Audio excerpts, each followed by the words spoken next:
what's going on? Hope you had a good Friday, everybody. Good week. I'm Marty. We're Heavy Metallurgy. What's going on? Alan, how are you? I'm doing pretty good, Marty. It's the end of another week, and that means we get to hang out for a couple of hours, talk heavy metal, have fun interacting with folks in the chat, all that good stuff. We also have a guest making their first appearance tonight, which is always cool. Absolutely. Yeah, before we bring them out, any announcements that you'd like to make, Marty? Maybe something about CD pre-orders over at Bindrune. We heard the call, and we've got And Again Into the Light and The Rhyme of Memory by Panopticon released on CD. Pre-orders went up today. They're at the plant. Should be hopefully a couple weeks, a month at the most, and we will have those available. So if you've been wanting those latest two Panopticon albums on CD, go over to the Bindrune page, click on it, and get yourself reserved for them. And another announcement, we mentioned it on Wednesday, but our friend Celtic Frosty, Daryl, he's in the chat. What's up, Daryl? He started a new channel this week. Link in the description. Go check it out. It's nice to have someone from the community branching out and doing their own thing. Yep, we got you may have said it, Marty, but there's a link to Frosty's channel in the show notes, so it's very easy to find. Just go down there and click. Right on. But yeah, is there anything else you want to cover before we bring our guest on? No, we're on a little timer tonight, so let's not waste any time. That's right. So let's get him on here. Ben from Forgemaster Metal. What's going on, man? Welcome. Hey, guys. Thank you. Thanks for having me. I'm good, man. Thank you. Oh, glad to have you. Appreciate you taking the time to do this. Unfortunately, Brandon couldn't make it with us tonight because he is a little under the weather. We'll say that. And hopefully he gets feeling better. Brandon, get better. Hang in there. And we'll get you next time, Brandon. We'll get you next time. Yeah, definitely. Got the sights on you for sure. But Ben, please tell us, our friends in the chat, if they're not familiar with Forgemaster Metal YouTube channel, give them a little insight what you guys do. Yeah, thanks, Marty. I mean, it's been around for about 5 years, and I really think what it started it was our desire to give back to the metal community. And as metal musicians ourselves, we wanted to tap into first our local community. We've always been very in tune with local shows, especially like the Providence, Worcester, Boston scene. It's amazing, and very active scene. Yeah. And I mean, we grew up in like the mid 2000s when the metalcore scene was really taking off, and it was huge, and bands like the Red Chord and Killswitch were playing at national levels, and it's kind of tapered off since then, but we still have some incredible acts right now. Bands like Fires to the Distance that have been signed to a major label.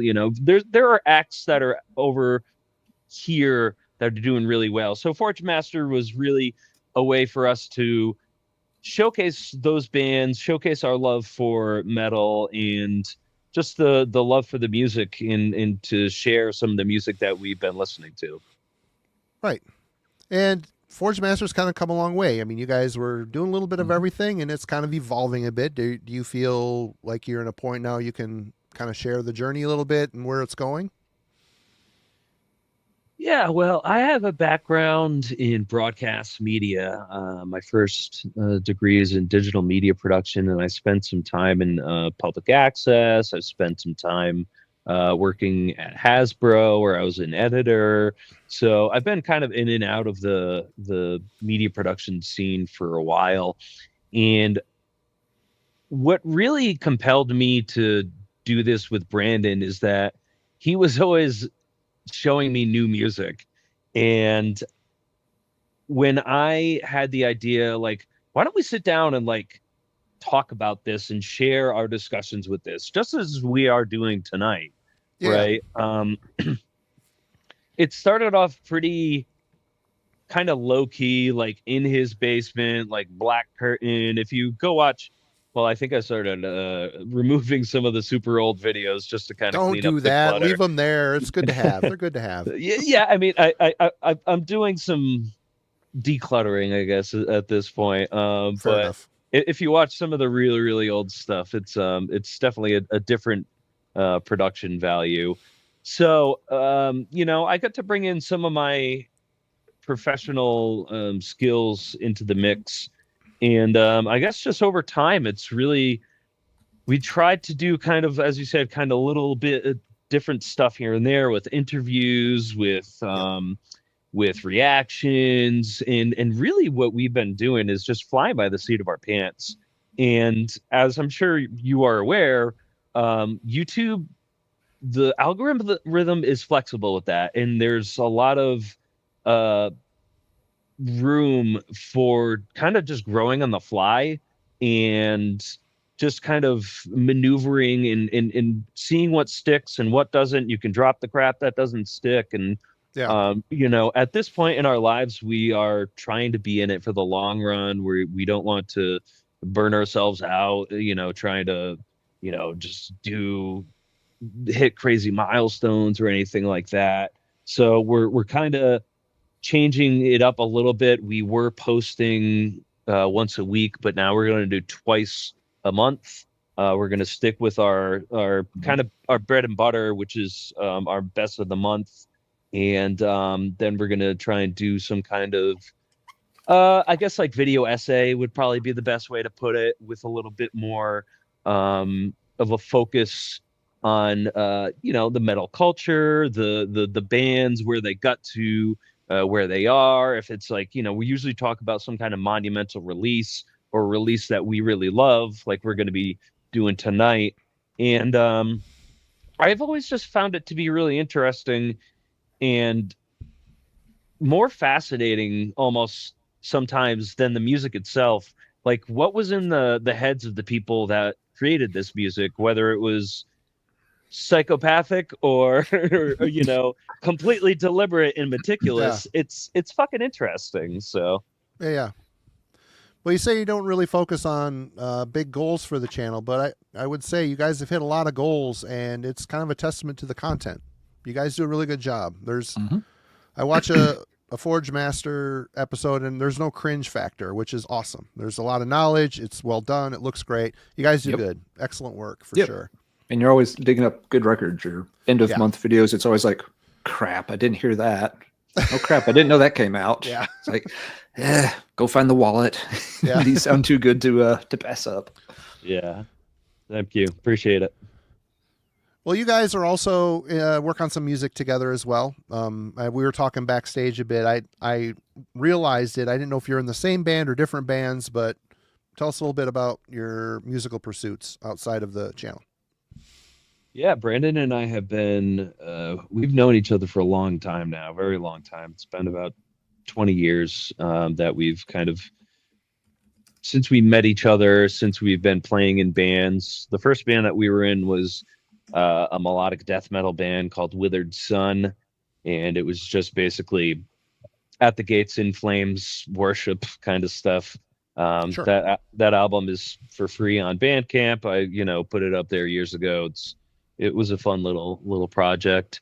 And then from there we had always talked about doing a Doom project, because that's kind of, I think I saw somebody in the comments say that, we have a lot of focus on Death Doom, and that is what we love. That is the music that spoke to me as a teenager.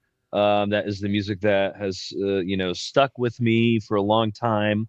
So we decided one night I would go to his place and we would just have a good time and get in a little buzz and do some recording. And we created this song. It's just kind of a slow, dirging death doom song, like 7 minutes long. And it just kind of sat around for a bit. And then one day we wanted to see where it would go. And I had a bunch of music written from my teenage years. I don't know if you guys are familiar with the tablature program called Tabit. It was like it was kind of like Guitar Pro, Tux guitar, that kind of thing. Oh, okay. With like MIDI music on like a tablature scale, basically. So I would write music on there, and I had a bunch of songs in the melodic death doom kind of vein. And I was like, hey, let's throw these in the mix and see what happens. And so that's kind of how Fate Flower evolved. It was the first couple albums I brought most of those songs to the table. We also collaborated with the people who were in the band at the time. And then we kind of got to a point of where we exhausted all my cool songs, and Brandon and Bliss stepped in and they wrote a bunch of songs that are currently unreleased, but we're working on them. So we hope that'll happen in the next. Honestly, I think we're hoping that it will be in the next year or so. Yeah. Oh, nice. Nice. Time is what it takes to get these things together, and everybody's lives get busy. It's just the way it is. Unless you actually focus and make time every week, it can be hard to do. Especially if you got something like Forgemaster you got to take care of as well. It's usually your together time is probably focused on that. So I get it. Yeah. Well, great. It gives us a platform too, though, and I think that's kind of been like the hack part of it in terms of like how it's going to help us hack our efficiency is like, all right, dude, like we got all these songs. Brandon has a ton of songs written in various genres. Like a few death metal songs here, a few black metal songs here, a few death doom here.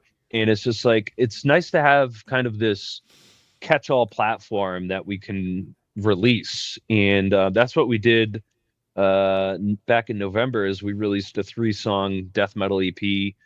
Once again, these were songs that I had written probably about 10, 12 years ago now at this point. Oh, wow. And, it's just kind of cool to have, like I said, a platform where we can be like, all right, well, I don't actually want to start this band. There's no intention of us playing this stuff live. I don't want to sit in a rehearsal room and be like, all right, guys, let's tune up and play. Like, that's not what this is. It's just music to be music. Yeah. And so Forgemasters has also been a spot for that. So we released a 3-song death metal EP called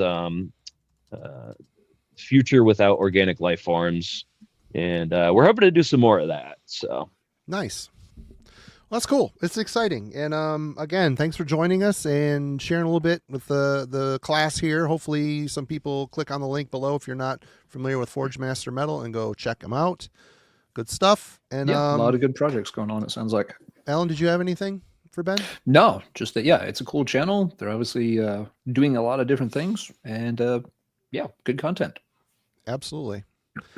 But when we have a guest, we usually approach them sometimes with topic ideas or sometimes leave it up to the guest. And Ben and Brandon wanted to talk about albums that turned 10 years old this year. Mm-hmm. What drew you to that topic? I think it's just an interesting marker in time. The 10-year marker. When I think of, I was telling you off air, it feels like almost a different era, almost a different world. I have very fond memories. I don't know about you guys, but I look back at that time, and maybe it's a contrast thing, like life circumstances, but I look back at that time with fond memories. And once we actually looked at the list of albums that came out, we were like, holy crap, there is sick stuff. Yeah. Mm-hmm. Yep. Definite bangers. And, you don't really, the older you get, the quicker the years fly by, and you're like, God, that came out, was it 10 years ago? Holy crap. And even stuff we show all the time, it just, what was I even doing then? Probably the same thing I'm doing now, but who knows? A little skinnier, a little more hair on my head. That was about the trade-off. So sure. Well, hell, let's get started. Ben, why don't you start first? Why don't you pull up your first one and we'll talk about it. Yeah, let's see. So what's up here? So the first one I've got, and I spun it up earlier just so it was fresh in my mind, was Mourning Beloveth's Rust and Bone. To me, this has always been one of the more overlooked death doom bands. I do see Maze of Torment calling out Feel the Misery. Yep. Definitely huge, awesome album. But I think Mourning Beloveth has always had a special place in my heart with their vocal delivery, and especially on this album, they kind of mix it up a bit with the usage of some blast beats, some stuff that you wouldn't expect necessarily on the Death Doom album. So, and this very well could be their swan song. It's been 10 years and they haven't done anything since. And it's just one of those things where you can listen to it and it has that Morning Beloveth power. It might not be their best, but I think that that this one was worth talking about. I've struggled with this band. I'll be honest with you. I had the one with the well, I have the page up. I can tell you exactly which one it was. We did an album club on one of them. Was it Formless? It wasn't this one. No, it wasn't this one. It was, God, it sucks. I can't remember. No, it wasn't that one. It was Murderer. Nope. Dust? I don't know. I owned the Sullen Sulcus. Was the, yeah, and it just, God, it was good. But there's just something about it that just, it was like it wanted to be My Dying Bride, but it had all of the elements for it, but it just wasn't there yet. You know, I just felt like it was trying to step in the door. I can't remember which one we covered for the album club, but yeah, I mean, that one too, good, some good stuff on it, but yeah, I have not heard the last one there, the Rust and Bone. Have you heard it, Alan? I haven't. I've checked out a little bit of this band from time to time. I've always been like, yeah, that sounds pretty cool. Like the one that y'all did for album club is like, that's, yeah, pretty good. Somehow I've never come across their stuff is the first problem. They just never show up locally. It doesn't show up locally, no. Yeah. So I've never really dived into the band. It's always they're kind of on the periphery. If I went to the record store tomorrow and they had it, it would come home with me. But that day just hasn't happened yet. Yeah. But yeah, it seems like my kind of band. And Marty, yeah, I mean, it seems like a band that, again, Doom isn't always your wheelhouse, Marty. So if it's, I understand why it gives you some trouble. I'm rarely when I'm in the mood for it, I love it. When I'm not in the mood, it's like, oh, come on, get with it. Get on with it. Yeah, right. Get to the point. Yeah. Slow burn. Yeah. I know you're sad. It sucks. Everything crap. Yeah. Come on. But no, I mean, I'm a My Dying Bride fan. I fell out with them after Turn Loose the Swans, but got back on eventually. So you were a fan for one album. Yeah. Well, the EP, the full length, As the Flower Withers. Aaron's voice is just absolutely, his death vocals are crushing. I always love that. Mm-hmm. Turn Loose the Swans. It's like, it's the death is still there, but the weakness is coming in. An Angel in the Dark River. Nope. Sorry, I paid $25 import price for that CD when it came out and was like, where's the beef? Where's the thing of it is, he just had a very whiny approach. I can take pitch singing, of course. I'm a power metal fan, but man, it just seems so weak. And I know that was probably the point, but I just not what I wanted. I wanted As the Flower Withers Part 2 forever, But yeah. Anyway. What's your thoughts on their more recent stuff? I've heard bits and pieces of the new one. It was okay. The Line of Deathless Kings I really enjoyed. That's the last one that's my favorite. Heard and own, and was like, you know what? I got a map of all our failures as well, which is also good. They're always good, but I just don't own all. They're a band that I don't follow their entire discography. I have real spotty. I have patches of their stuff. And that's about it. Like really TJ, he has them all and everything, and back patches on his jacket, and he's the people are into that band they worship. Yeah. Some albums are better than others, but I feel like they've been really consistent in recent years. They haven't made a bad or disappointing album in quite a while. I'd have to check and see, but Feel the Misery that came out in 2015 was quite good. Line of Deathless Kings was a really good one. I feel like the couple before that I had kind of lost interest, but Deathless Kings definitely reeled me back in pretty strong. Mm-hmm. But the one Map of All Our Failures, you're right, Marty. That one's good. Yeah. I liked last year's a lot. Excuse me. With Aaron kind of using the really deep death growls again for the first time in a while. That worked quite well on that album, I thought. Just in a preview of it, it seemed like it was a real slick sounding, a little too slick, maybe. But that's such a stupid nitpick. It's not even worth it to mention. But I did. I mean, it sounded good. Like I said, I'm not running out the door to get My Dying Bride stuff anymore. I'm just not. Yep. That's just They're my one of those preference. bands I always, I may not get it on the day it comes out, but I'll always pick up a new album from them. They're always good enough that I want to see what they're doing from album to album to album. And Yeah. they rarely disappoint. All right, Alan, what's your first one 10 years ago? What were you doing 10 years ago? Yeah, this is kind of a weird year for me because this kind of falls in a time when I was not very active with heavy metal. It's not like I had stopped listening or anything, but I had recently bought a house, was starting a family, taking care of a baby / toddler. So there wasn't a lot of time or money for heavy metal stuff at that point. I was getting busier with my job, having more stuff to do there, and locally it was kind of a little bit of a rough patch for metal as well. The big record chain store up in Greenville, South Carolina, for years and years and years had been Earshot, which for folks in the Southeast, it was basically kind of a split from Manifest Records, which was really great and had stores all over the place. And so, yeah, for years, Earshot was the place to go. But yeah, around 2015, they were really struggling. The whole downloading culture had really started to take an impact on them. They had to downsize significantly, move to a different store, and then eventually they didn't even stay there, I don't think, 6 months. You kind of saw the writing was on the wall. The other big local kind of legacy store in Greenville is Horizon Records. And in 2015, I mean, they didn't touch heavy metal.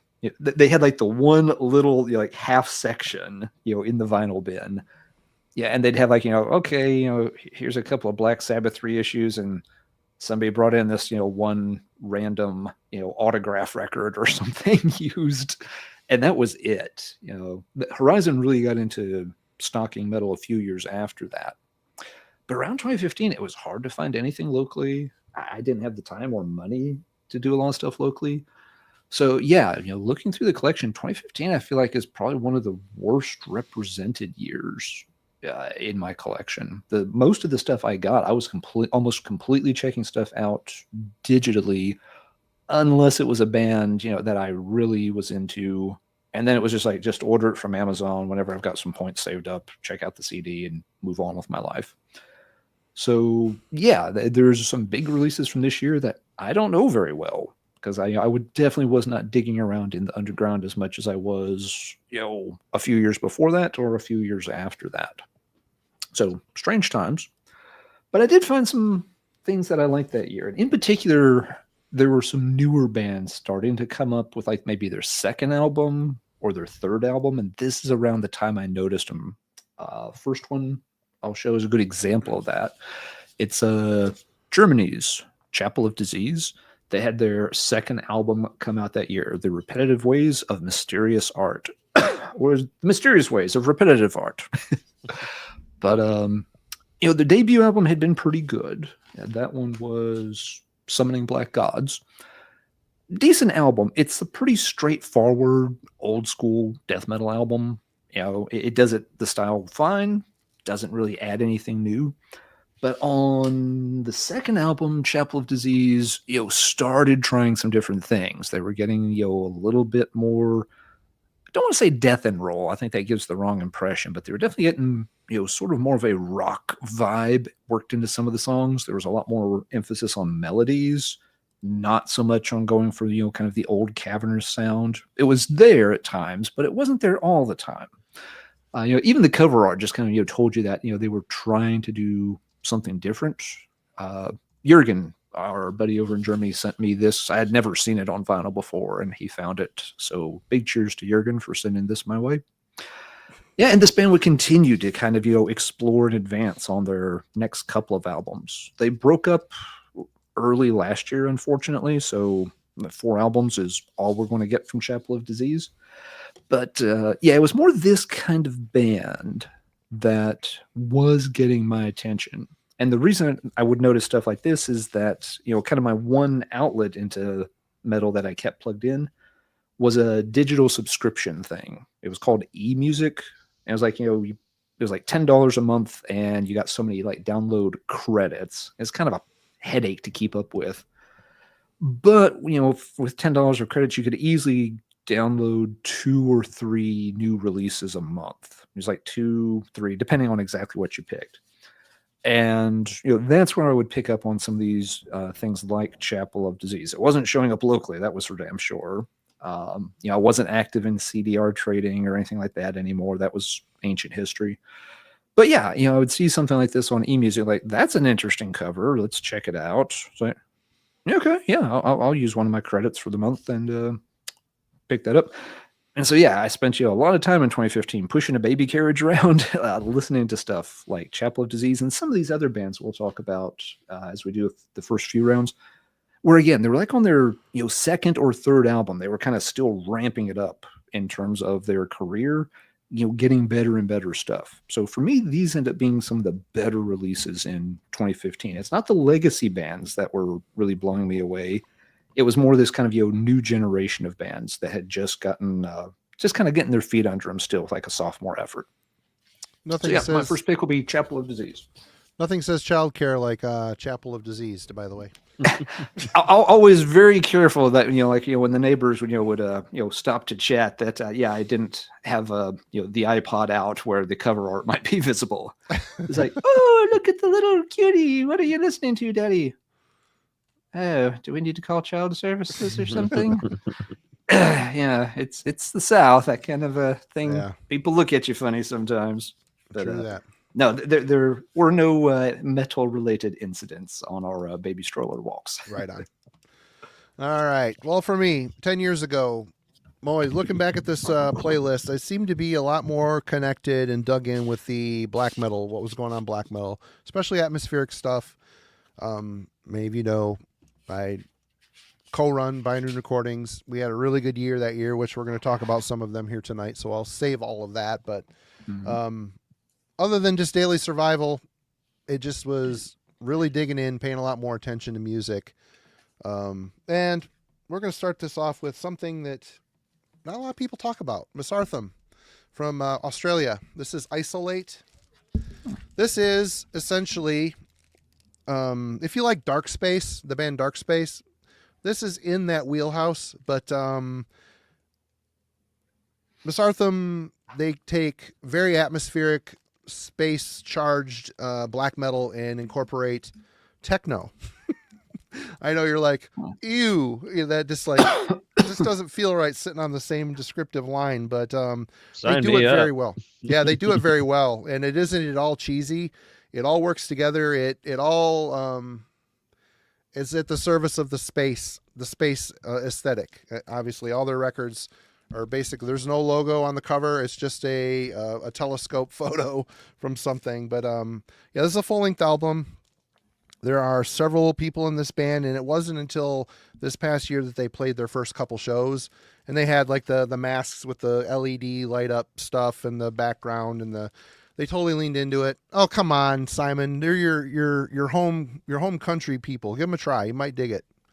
But yeah, Mesarthim, they put out a bunch of stuff. You go on their Bandcamp page, there's just tons of EPs and singles and stuff. They're Avant-Garde just put out 2 of those EPs. I just reviewed them a couple weeks ago. Can't remember the name of it. But yeah, super atmospheric, vision-inducing, like you're floating through space type of vibe. It's actually, when I say techno, there's no clean singing on here. It's all harsh black metal, grim vocals. But the techno stuff is not at all cheesy. Like I said, it actually works really well mixed in with the black metal. Again, if you're like a fan of Dark Space, there are elements of that in there. And it seems like Dark Space has gotten more of a response than this band has for some reason. And I think Mesarthim is actually better. So yeah, definitely I was psyched to see this was on 2015 because everything, I only own like 3 or 4 of their albums, but they're all really good, and it's just really trance-inducing, excellent, well done, cosmic black metal. So definitely check them out. This is Isolate by Mesarthim. All right, Ben, we didn't really get what you were doing 10 years ago. What was your business 10 years ago? What were you doing? 10 years ago, I had just bought my first house, the place that I'm at right now. Just kind of putting settled. Roots down a little bit. Settled, yeah. Yep. So Brandon and I are actually basically neighbors at this point, which is cool. That makes it evil. Makes it very easy to get together and A lot of drunken record stumbling between houses over the weekends. Yeah. Yeah, exactly. Thankfully, there's a highway between us, so we can be we have to be responsible. But Danger. It adds a danger element. That's cool. yeah, That's exactly. cool. Or risk, high risk area if you want to call it that. Yeah, let's see. I saw some pretty good suggestions in the chat. Hey Jake. Let's see. Daft Heaven's new Bermuda was one that I had considered doing. But I think I'm going to talk about the Anthropocene Extinction by Cattle Decapitation. Oh, right on. Let's see. Let me see if I can share my screen. Yeah, you gotta go to present, share screen. Got it. I have to approve it here, which when that pops up, I will do. My computer didn't like that. It's picky. You need to use Chrome, I think, and it needs to be a updated version. Maybe I can't do it. Yeah. It'll tell you though. Yeah, no, not gonna work. I'll bring it up. I'll bring it up while you're chatting about it. I'll find it. So, this was a band that it took me a while to get into, and I think that this was really the album that had me turn the corner for them, because I had seen them live around this time. The Worcester Palladium is a pretty big venue it's awesome. I mean, if you've lived in New England for the last, and have been going to shows for the last 20 years, you've probably been to the Palladium. And obviously it's home to the New England Metal and Hardcore Festival, which is kind of gotten worse over the years, unfortunately, but it is what it is. I was at the first one, actually. Oh, hell yeah. Oh, awesome. Covered it for Metal Maniacs. Yep. Oh, very cool. I didn't know that. Mm-hmm. That's awesome. So it was fun show. Yeah, man, for sure. They have really cool bands come through there, and the venue itself is it's like an old theater downstairs, and that's where I saw Cattle Decap for the first time. And just their live performance was captivating to me. And, Travis running around like a maniac, like spinning on himself, and like all like the theatrics that come with Cattle Decapitation, and just the brutality, the speed, the violence of the music. This was the album where I was like, oh, okay, like they're finally coming into like their own kind of sound, in terms of, they started off very much as that pretty, I wouldn't say generic, but fairly, formulaic kind of grind. But once they started introducing this more well-rounded kind of variety of extreme death metal, that's when it really started to click for me. And their last album was just unbelievable. Terrasite was probably one of my favorites of 2023. And I think that the Anthropocene Extinction was really the point where they kind of took that and really refined their edge. And so that's why I chose Cattle Decapitation's 2015 record. They played here in Traverse City, which is insane. I can't believe they came all the way up here. I didn't care really. I can't remember who they opened for that I was there to see, but someone gave me a copy of Death Atlas. That album clicked with me so hard. I loved it. I loved his more gothic vocals, if you would. I love that different feel that gave to that style. Very modern, very exacting. They're a really good band. They really are really good. Savage, modern, very modern band for sure. You a big fan, Alan? Not really. Haven't heard much. I like some of their stuff. I haven't heard any of the early ones. Just never really checked them out. But yeah, like Ben said, it seemed like around Anthropocene they something changed in their sound a bit. They definitely were starting to do things a little different. And yeah, so around that era, it's just like, okay, yeah, this clicks pretty good.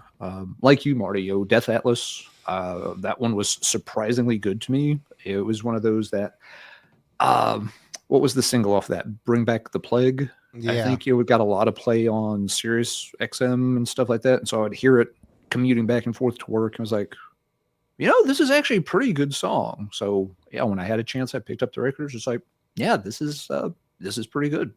So yeah, I've enjoyed, the stuff they've done in recent years. It's not a band I go to constantly. I know a couple of folks locally, who are huge cattle decap people, go to every show kind of things, been pen pals with the band members for ages. But no, I do enjoy their stuff. It's just not something I want to listen to on a daily basis. All right, Alan. Let's see. All right, so next choice is in the background on the thumbnail, so no surprise we're covering this one. Another German band, also doing their second album, so I always kind of think of them in tandem with Chapel of Disease.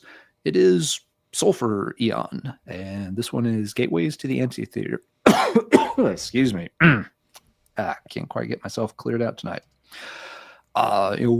Once again, amazing cover art. All their albums have had really good covers, paintings. They're all heavily influenced by Lovecraft stuff because that's the band's bread and butter. Everything is very Lovecraftian, song titles, lyrics. But it's done in a very, very strong death metal style. Although each album's been a little different. Like the debut definitely has some black metal elements to it. And here on the follow-up that came out in 2015, it feels like they actually went a little more aggressive and at least a bit techy in the death metal delivery. It's got less of that blackened metal feel. It feels like they dial up the technicality a bit more. It's a very good album. Because of that style change, I think I like it a little bit less than the debut.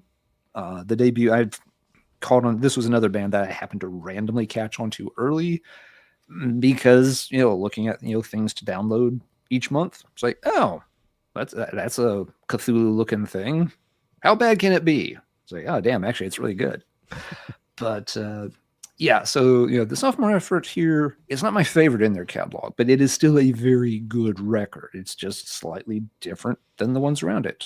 By album number 3, they kind of, backed off the technicality just a little bit. And it seems like they found a better balance where, they were still, amazing musicians and get to show off. But they went back a little bit more towards the atmospheric stuff, not as much as on the debut. And they've absolutely nailed it since then. 2023's album number 4, 7 Gates and 7 Seals, was fantastic. So yeah, this has been one of the best bands of the past 10, 11 or so years for me. Sulfur Aeons and Gateways to the Antisphere. Really good album, just a little more brutal and technical than some of their others. All right. Well, let's go to Greece. And Macabre Omens, Gods of War at War. God, this album is just crushing. On Van Records. I mean, the Greek sound, it's very easy to spot. And that is definitely here, mixed with a Bathory, Hammerheart, Viking metal vibe. So you put those two together and you have a very triumphant album. The Greek melody lines, they're so infectious. They're so medieval sounding. It's just a very rhythmically, and the melody lines are very playful. I know that's probably not a very dark and evil thing to say, but there's just a way that these songs are put together and the melody lines just kind of float at you. It's really, if you've not heard this is definitely a great record. Again, for fans of Bathory for sure, but the Greek sound is undeniable. I was revisiting it today. I haven't spun this in a while, so I threw up on the little Spotify there, and like, oh my God, this is probably going on the player tonight or tomorrow. It's just so well composed. Again, very triumphant. You got a shirtless guy holding a sword on the cover. I mean, really, can't be bad, right? And it's not. This is an awesome record. probably a high point for the year for me for 2015. Excellent. Go to Greece. Good stuff. Gods of War at War. Ben. Well, now I've got a bunch of. I'm trying to keep notes here. I'll get a bunch of stuff to check out. Unfortunately, I don't have my collection handy, and so no usually That's okay. I do like to talk about. Let me see. I got my list here. This band quite a bit though, and I will save my bind rune pick for last before we head out. Inshine Singularity is going to be my next pick. So this was a band that kind of just randomly came across my radar on Bandcamp. And their first album was amazing. That album is called Origin, and very much in theme with your first pick, Marty, with Masartham. It has a very similar cover. Very similar cover, very similar themes in the space themes, a little bit of that trance sound as well, some like synth kind of work, and not super heavy on it, but you know it's in there. And what Jari Lindholm is the kind of the master behind this band. And he has just been a musician that I have put on my radar since discovering these guys. And sorry, my dog just woke up from her nap, so she's wondering what the hell's going on. She wants to party now. Yeah, exactly. What's up? So really, Jari has been a pretty accomplished musician. I believe he's Swedish or something like that, but he's done a lot of recording. His big act was with the guitar player of Slumber. They kind of came and went very quickly. If you're into melodic death doom, you probably know and love who Slumber is with their monumental album Fallout. And this record has that melodic death doom kind of tone to it. It's got that very cold, tonality in the guitars, and in I believe this one is all instrumental. And then he's there are instrumentals spread throughout, but Jari paired up with the singer of Fractal Gates and Inborn Suffering, Inborn Suffering actually just came out with an album this month. I gotta scope that one. That one's on my radar.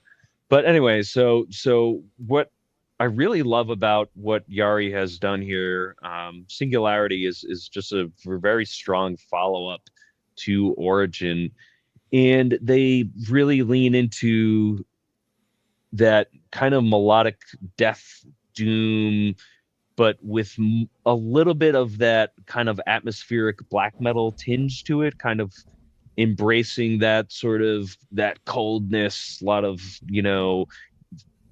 blue hues kind of come to mind, space kind of patterns and nebulas and stuff like that. You can hear that stuff if you you can see that stuff if you close your eyes and you listen to this band.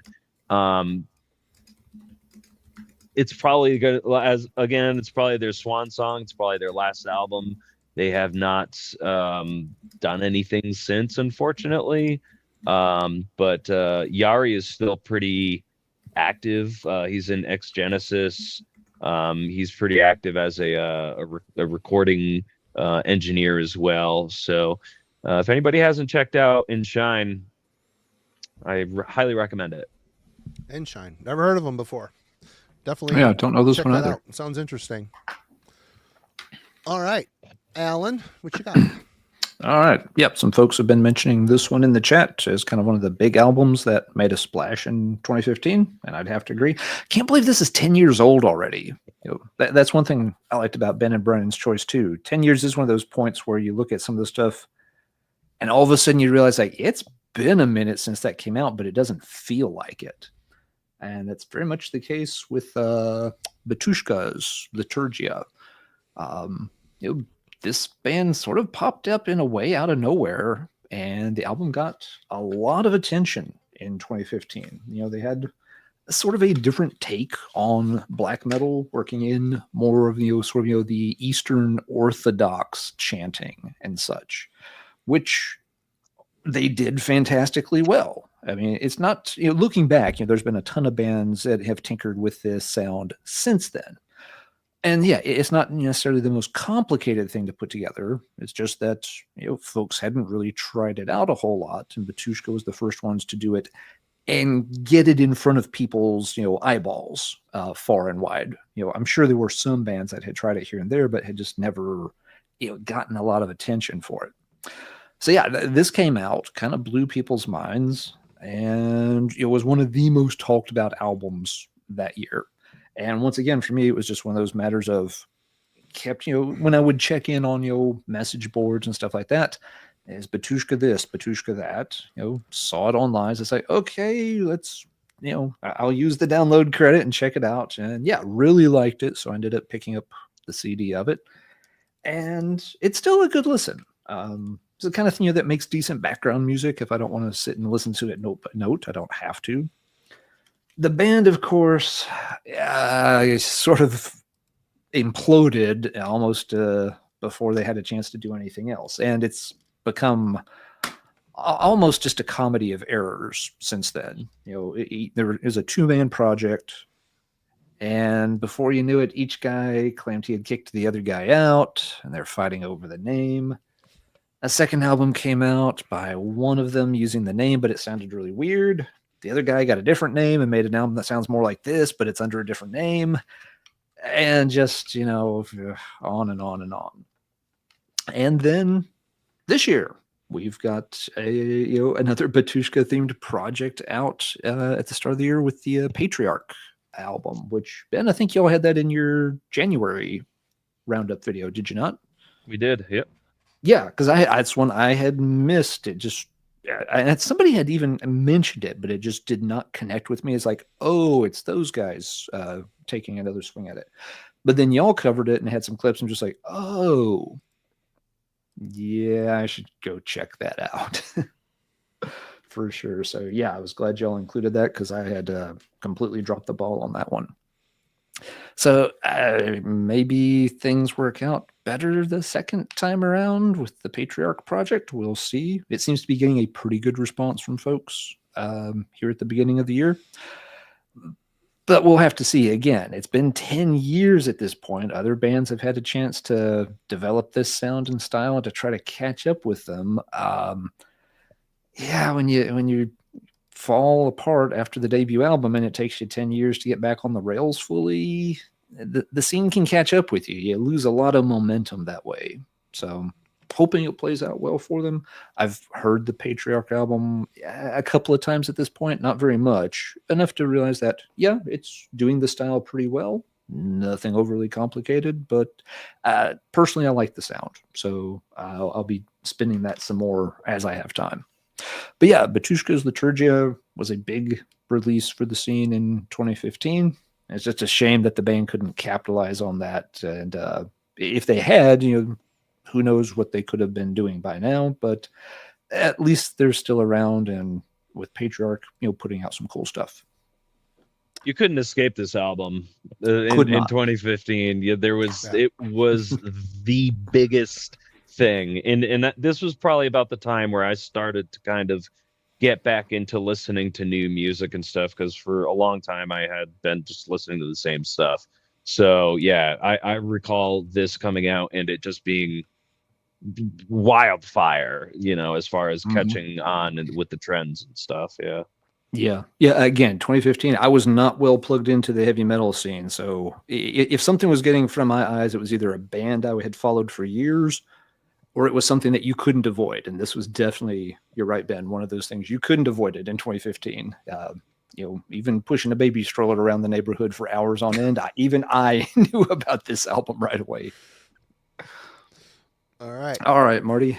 What do you got for your number 3? We're on round 3 here. Yeah, let's go to Finland.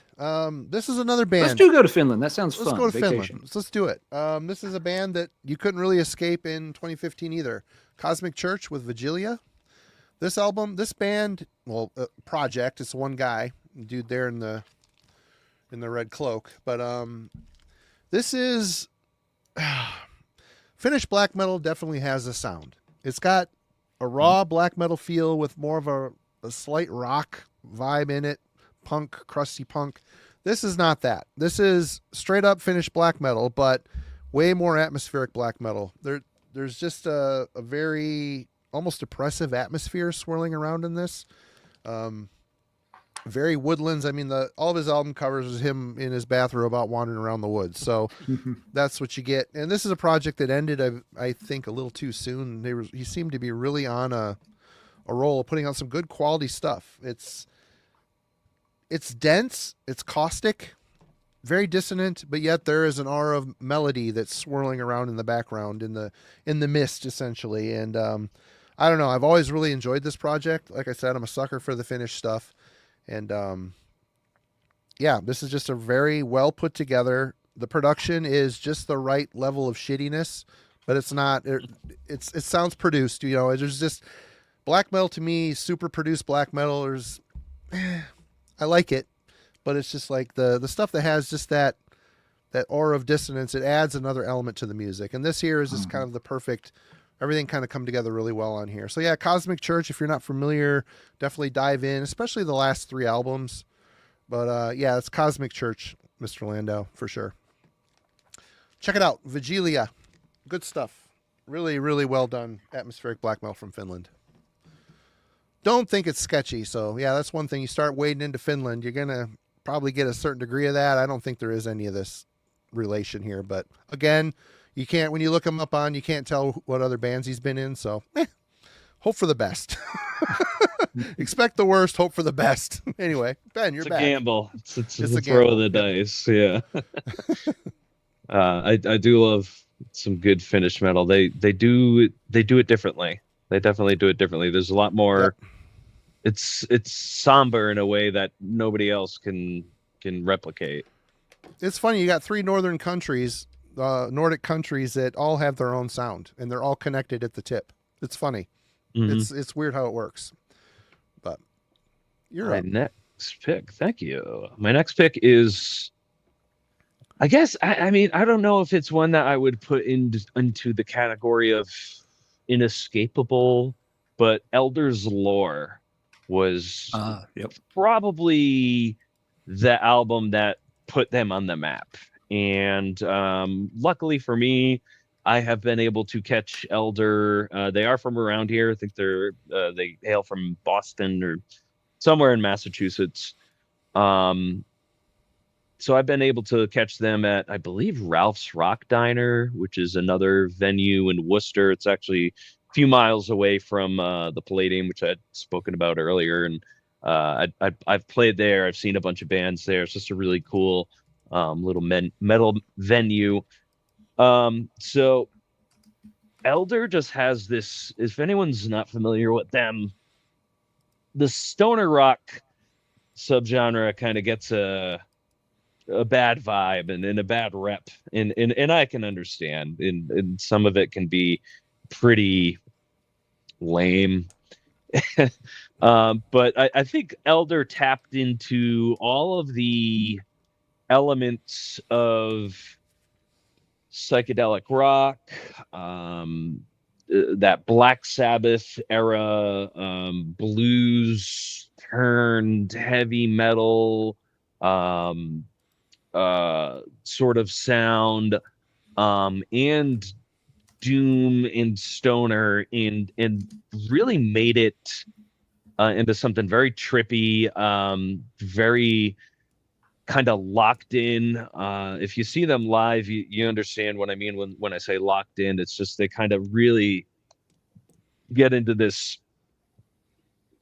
syncopation that you don't even realize is happening until you're like, oh shit, they're going somewhere with this.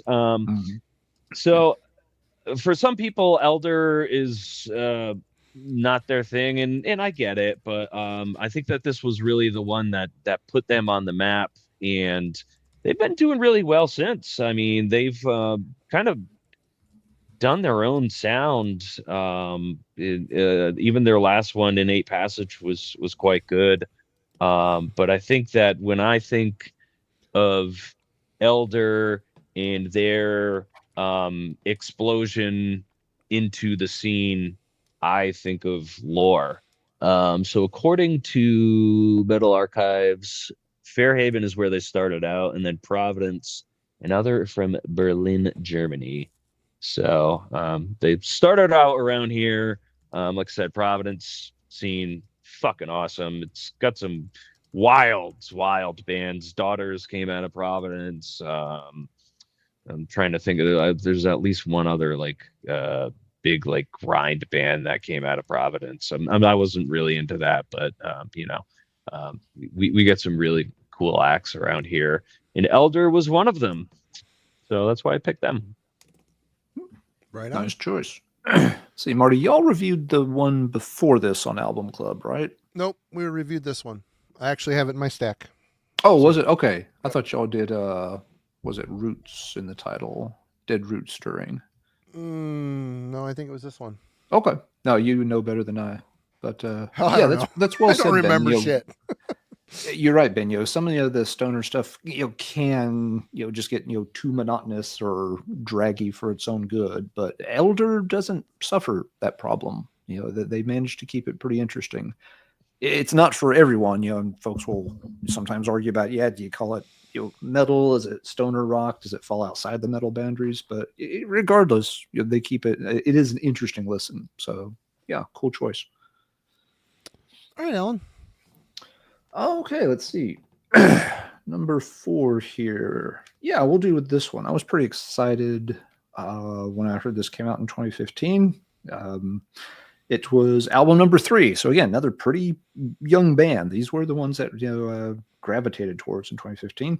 Album number 3 from Horrendous with Anareta, which I may be pronouncing incorrectly. It's basically Greek for like it has astrological meaning. It's like a planet that is giving off like terribly negative vibes. It roughly translates as like destroyer, but like on a big cosmic scale. Cool artwork for it. I'd heard both their previous albums. I'd gotten into this band pretty soon after their debut. The Chills came out, which still love that album a lot. It's very old school death metal, but done with a lot of energy. Really just kind of hit all the right buttons for me when it came out. Ecdysis showed the band really advancing their sound. They were not going to stay put, and that has played out throughout their career. But I liked Ecdysis. I got into it pretty quickly. Some killer songs on that one for sure. So yeah, Anareta came out. This was another one that was an immediate on my download shopping cart over on the old eMusic platform. But this one took me a while to get into. At this point, I like it. It's a good album, has a good sound to it. But for some reason, it just took a while to sink in. And I've never really have been able to quite put my finger on why it didn't click right away. Songwriting is still really good. Production's fine. It's got a very clean guitar sound, especially like on the solos and stuff. It's very, very clean and straightforward, which works okay, with, this sort of, still death metal background. You can tell they're, again, advancing. They're already a couple of miles away from where they started out on the Chills album. But they're not as full-blown progressive as they've gotten, say, on the past 2 albums. This is a band, the albums that come after this, I've had more and more trouble connecting with. And I'm still going to give them another chance. They're, tough albums. They're not ones that you just sit down and they click instantly. So, but I need to go back and replay both of those recent ones. But yeah, this is the last Horrendous album where, I feel like they're, still pretty centrally focused on the death metal, even though they've got, other elements worked in. But yeah, even this one I found to be a very good album finally at the end of the day. But it was kind of a long day to come to that conclusion with it. But I don't know. I can't. Again, I've never quite been able to figure out what my hang up was on Anaretta. What were y'all's opinions on this one when it came out? Has it aged well for y'all? Or I'm guessing you're familiar with it, but if not, that's all right. I am this is funny that you pulled this is the second album that you've pulled where I'm on like a backwards trajectory with their discography. Oh, okay. Horrendous, I only just learned of them with their 23 release, Ontological Mysterium. And I think it was the other, not the one before Sulfur Aeon that you pulled where also on a Chapel of Disease. Chapel of Disease. I'm also on a backwards kind of discography run with them. So I love what they're doing right now, but I understand that there is a difference in sound between this one and what they most recently released. So yeah, I'm curious. Yep. For me, I think it's a good album. I always liked that band, but I never really fell in love with them. At that point, I was really starting to get a little tired of all these death metal bands with the Van Drunen worship vocals. I mean, killer vocals, but they all sounded like Martin Van Drunen. I would just soon listen to Martin Van Drunen. Yeah, he does have that really dry, kind of raspy sound that owes something to Van Drunen. Not as deep as Van Drunen, but it's in the zip code. Yeah. And I think Skeletal Remains is another band that did that. A really great band, but Van Drunen vocals, and they also put out an album in 2015. Yeah, I mean, it's a great band. They kind of starting to lose me with all the prog stuff. I really appreciate the talent of it, but it's starting to go in a place that I don't know. I like it. I really appreciate the talent, but I'm just not something I gravitate towards listening. So, yeah. Now, I've been in more of a mood for some of that kind of proggier death metal in the past year or two. So yeah, the Ocular album's one I would need to circle back to and give it another chance. I just at the time it came out, I'd play it, and I could literally feel it just like bouncing off my head. I'm just like, I can't penetrate this one just yet. I'm gonna have to come back to it another day. Nick, I don't know what this means, but I love it. They sound like they're trying not to sneeze. All right, cool. All right. Well, your turn then, Marty. It was inevitable, but we're going to get here. Everybody drink. Here comes the parametal. My God-given right. This album, I did not have it in 2015, but I have it now. And I got to say, all the people that say this album was boring and they needed to change, they're wrong. The worst thing about this record is the cover art. It's just really stupid. And you flip by Halloween standards, it's actually fairly decent, though. It isn't. It really isn't. The back isn't any better. It's even worse. By Halloween standards. Yeah. But God damn it. This record is really good. And in fact, it really doesn't start to slow down a little bit until the end, but they pull it out with You Still of War. It's a great ending to a great album. And the year before this, 2014, we had a new album by Unisonic, which had Kai Hansen and Michael Kiska.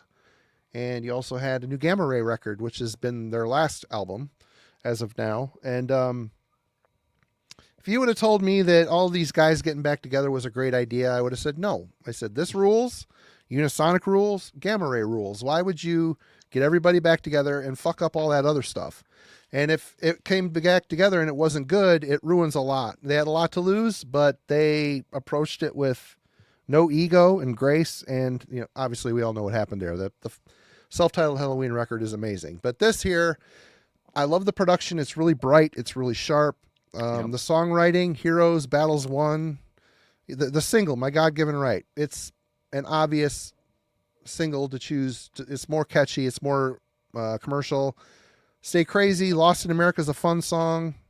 Swing of the Fallen World. There's just a lot of emotion on here. There's a lot of straight up, just double bass driven power metal from Europe. There's some silliness on here, but it all comes together. It's a really good late in your career Halloween record. They didn't fuck up. And that record, other than maybe one song, Claws on 12 song Claws is starting to be like, okay, I'm getting a little Living on the Edge. Yeah. If God Loves Rock and Roll is super cheesy. but you know what? It's still a good fucking song. The riffs are solid. The music is great. The musicianship in this band is unfuckwithable, 100%. And even the CD too, it's got 4 bonus tracks. I Wish I Were There, Wicked Game, Nightmare, and More Than a Lifetime. They're all good songs. I mean, god damn it, does this band screw up? Well, don't answer that, Alan. Yeah, a few things. Let's see. Yeah, Nick's clarifying that sneezing comment for you here. Oh, old And, roommate used to tell oh yeah, allergy and core. yes, Tony's baiting me with chameleon comments once again. Yeah. And just so you're aware, you have been you have been called out. Aaron takes exception with the way you re-sleeved that one there. So This is not a record. This is a. I have the CD of this, and then I saw there was a 2 CD version of it. It's like a giant booklet digi thing. I don't know. Huh. that's those. a weird that format. picture It's is cool. hot. Ooh, Sasha's looking super hot there. He's all airbrushed up. He's looking great. Dude, But the Yeah, hair. a giant fan The hair. blowing just off camera for him. yeah, 2 CD set. Yeah, Huh. this was. I a paid weird $70 to get it from Canada. Yeah, it's a super book, Eric. Huh. That's cool. Love it. Love Halloween. Can't wait. New album coming this year. Fuck yeah. Bring Oh it. shit! I Yeah. was not aware of that. They're supposed to drop a single this month, but that could be a rumor. Anyway, We shall see. Yeah, I'll have some comments about other power metal albums a little later. We'll get to that. I was so gonna Ben, say I'm there- curious. Yes. You're a bit younger than us, and what are your thoughts on bands like Halloween? Probably not your wheelhouse, but maybe. No, What do you think? absolutely within my wheelhouse. I think there's a lot of albums that they've put out that I have passed over, not intentionally, but just because I don't know why. But power metal has a special place in my heart. Instead of Halloween, I was more drawn to bands like Sonata Arctica. Who are Um, great. Yeah, Ecliptica is a fucking perfect record through and That one's really through. good, yeah. Yeah, Blind Guardian. I like your shirt, Alan. I always try to catch Thank Blind Guardian whenever they come around. So yeah, no, I power metal is awesome. Yeah. Fun. Anyway, you're back. You're up. All right. Where are we? So this one is going to be a little controversial here, and I'm not even going to say that I particularly love this album because I think that the record I'm choosing is Ghost Bath's Moon Lover. Another one where I don't think you could escape it if you were tapped into even a little bit of the extreme metal scene. To call these guys, they often get put into the DSBM subgenre, which is a subgenre that I absolutely fucking hate. Because I hate, and I don't hate the bands. I hate that subgenre was created because there's already sad black metal and it's called black and doom metal, and why can't that just be a thing? I don't know. Well, there was also dark metal, like bands like Bethlehem with the Suicide album. I mean, that's kind of the precursor to that shit. Yeah, And it was called dark metal, but it is very much the precursor of DSBM. Anyway, sorry, go ahead. Yeah. No. I appreciate that insight for sure. So I don't know. I guess I kind of have a problem with. I think DSBM is probably won't. I don't think that it'll stand the test of time, but I think that this was one of the albums that really kind of spearheaded maybe not a first wave, but maybe like a second wave of this just very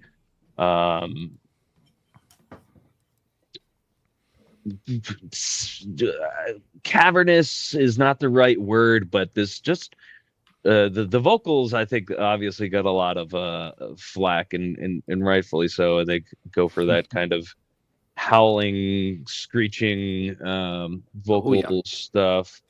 I was not aware that they released a new song today. So I mean, it is what it is, but I don't love this album, like I said, and I think that their Self-Loather was the one that I connected with the most. That was their 2021 record, and it looks like they have one on the docket for May of this year, so that could be pretty good. Oh, I didn't know. Yeah, I'm just looking at it now, actually. So, I mean, if you're gonna start with this band, if you're gonna start with an album, I would probably point you towards Self-Loather or Star Mourner. Probably Self-Loather. But this was an album that you saw everywhere. If you were browsing forums, if you were, whether they were getting shit on or people were saying, "Oh, this is actually kind of cool," doesn't really matter. But I think that they definitely had a lot of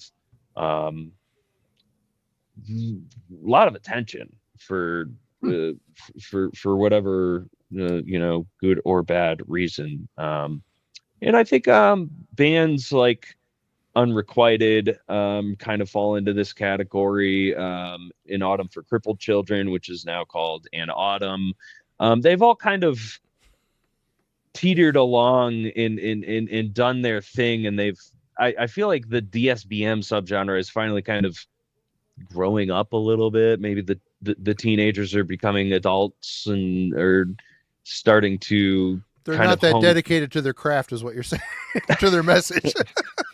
Sorry. Well, I mean, no. I mean, how could they be? I guess in some ways it is. And I appreciate when an artist can evolve and change their sound over time, and I think that that's a good sign of just being a human being. Where, if you ask me, we are here to grow and evolve and experience this journey to the best of our ability. And for somebody to stay in one wheelhouse, yeah, some bands do it very well. Halloween, Blind Guardian, they've been doing their stuff very well. But I think that if super niche subgenres within a subgenre like DSBM, I don't it'll have its time, but I think that now we're seeing a lot of these bands just kind of move into more of that kind of post-metal black gaze atmospheric kind of sound, and kind of dropping, because I mean, I don't know if they were intentionally injecting elements that sucked into these kinds of albums, but that's what they were doing. And I don't know, it didn't quite click with me, and that's why I lean more towards the more developed stuff that has come out of this scene. But I think that this album was worthy to talk about. Oh yeah, and DSBM at its core really it's kind of like war metal. It doesn't have a lot it brings to the table. It's got infinite dripping sadness, and if all these bands are influenced by each other, you've got a whole subgenre built on followers. And I mean, there's some good bands in it, but there's just so much stuff. It's got very little to say, and what's being said has been.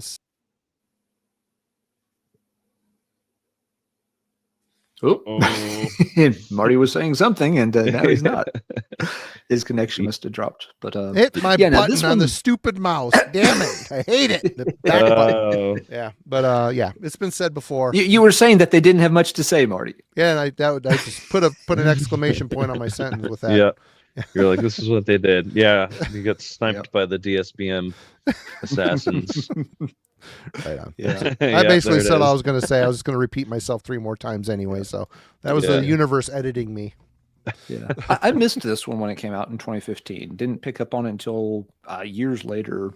But kind of like you've been, I like the album. I won't say it's the best album of the year or anything like that, but I did end up liking it. But yeah, DSBM's not a genre I've dug through very much. Yeah, I kind of will stumble across some here and some there, and while I don't mind it, it doesn't really call to me that I need to go down that rabbit hole with any depth. But yeah, Moonlover overall was still a decent listen. I enjoyed it. And it was funny because, yeah, not hearing it until, I don't know, 2020, 2021, maybe somewhere in there. My first, kind of reaction, and it was a blind buy. It showed up in the used bin locally. Just like, I've heard this name Ghost Bath. I don't know a single thing about them, but for, it was like $6 or something. It's like, yeah, for $6, I'll check it out. And my reaction upon hearing it was, yeah, that it had like, a pretty strong sort of, post black metal, shoegazy affiliation going on with it, with the sounds. Haven't checked out the rest of their catalog. It's, again, one of those things. It's like, it's good enough that I probably will get around to checking out more of their stuff, but I'm not going to run out and order the whole catalog at once and, spend a month digging through it. As the opportunities present themselves, I'll pick up the albums. But yeah, it seems like a cool album, and it does seem like one of those albums that people are. Yeah, I can imagine there was definitely a crowd that was nuts about it, and there was a crowd that was driven nuts by it as well, and they probably argued quite a bit in 2015. All right, good pick, Ben. And what you got, Alan? All right, for round number 5 here, we'll do some. Well, I call it doom metal. Some certain people call it other things, but regardless of what you call it, it's pretty good. 2015, we got the debut album from Crypt Sermon, Out of the Garden. This band obviously has become a thing at this point.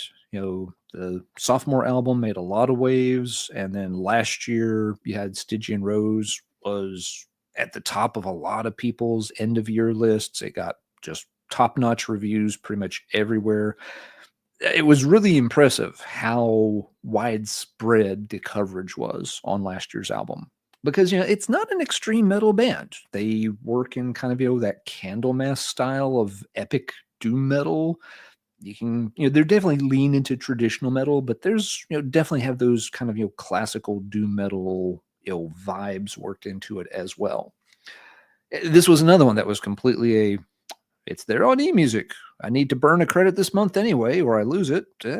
Sure, it looks interesting enough.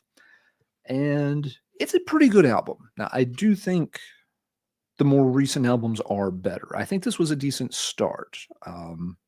On first impression, after I played it, for a couple of weeks, I remember things like, okay, they're wearing their Candlemass and Solitude Aeternus influence on their sleeve, and they're doing it pretty well.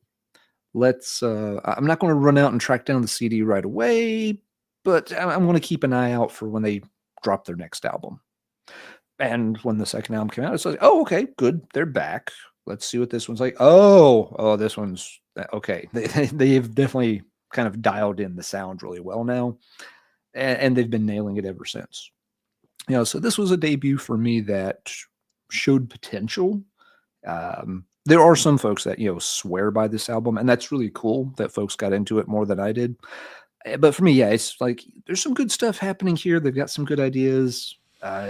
Just needed a little tweaking. At the end of the day, I would still give this a thumbs up. Don't get me wrong. But yeah, it was sort of a slow grower, and it heralded better things to come just a few years after the fact. So yeah, debut from Crypt Sermon. They got on the path, and so far that path has been taking them to bigger and better places, and really hope that it continues for the band. Wish them all the success in the world.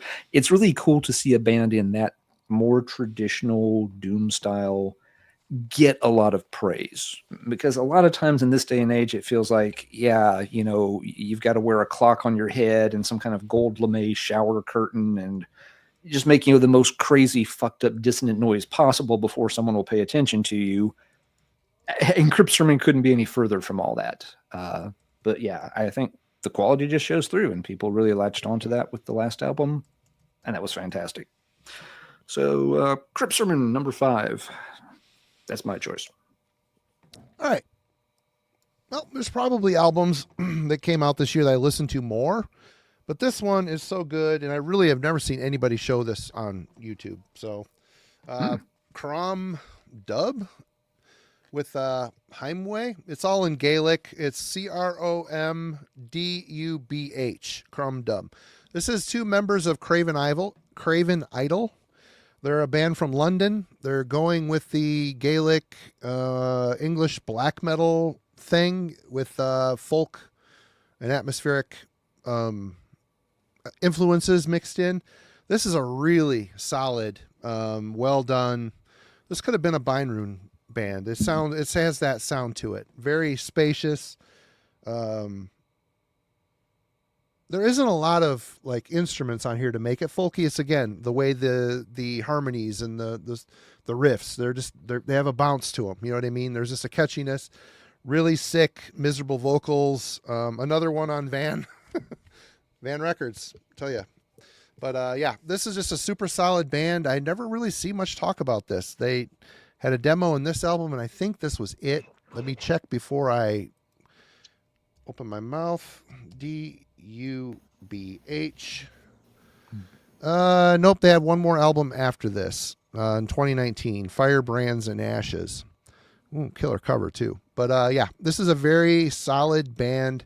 It says they're still active, but typically Metal Archive says everybody is active. So yep.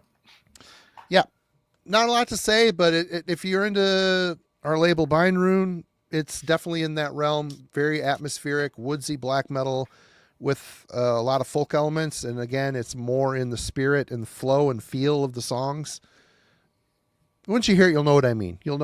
But yeah, Heimweh by Crom Dubh. Definitely a worthy album to check out. Please? Here, I'll put it in the chat. All right, perfect. Yeah, I don't know this one at all. I'm very intrigued. There is the name of the band and the... okay, I had it, but that's all as one. EH. Crom.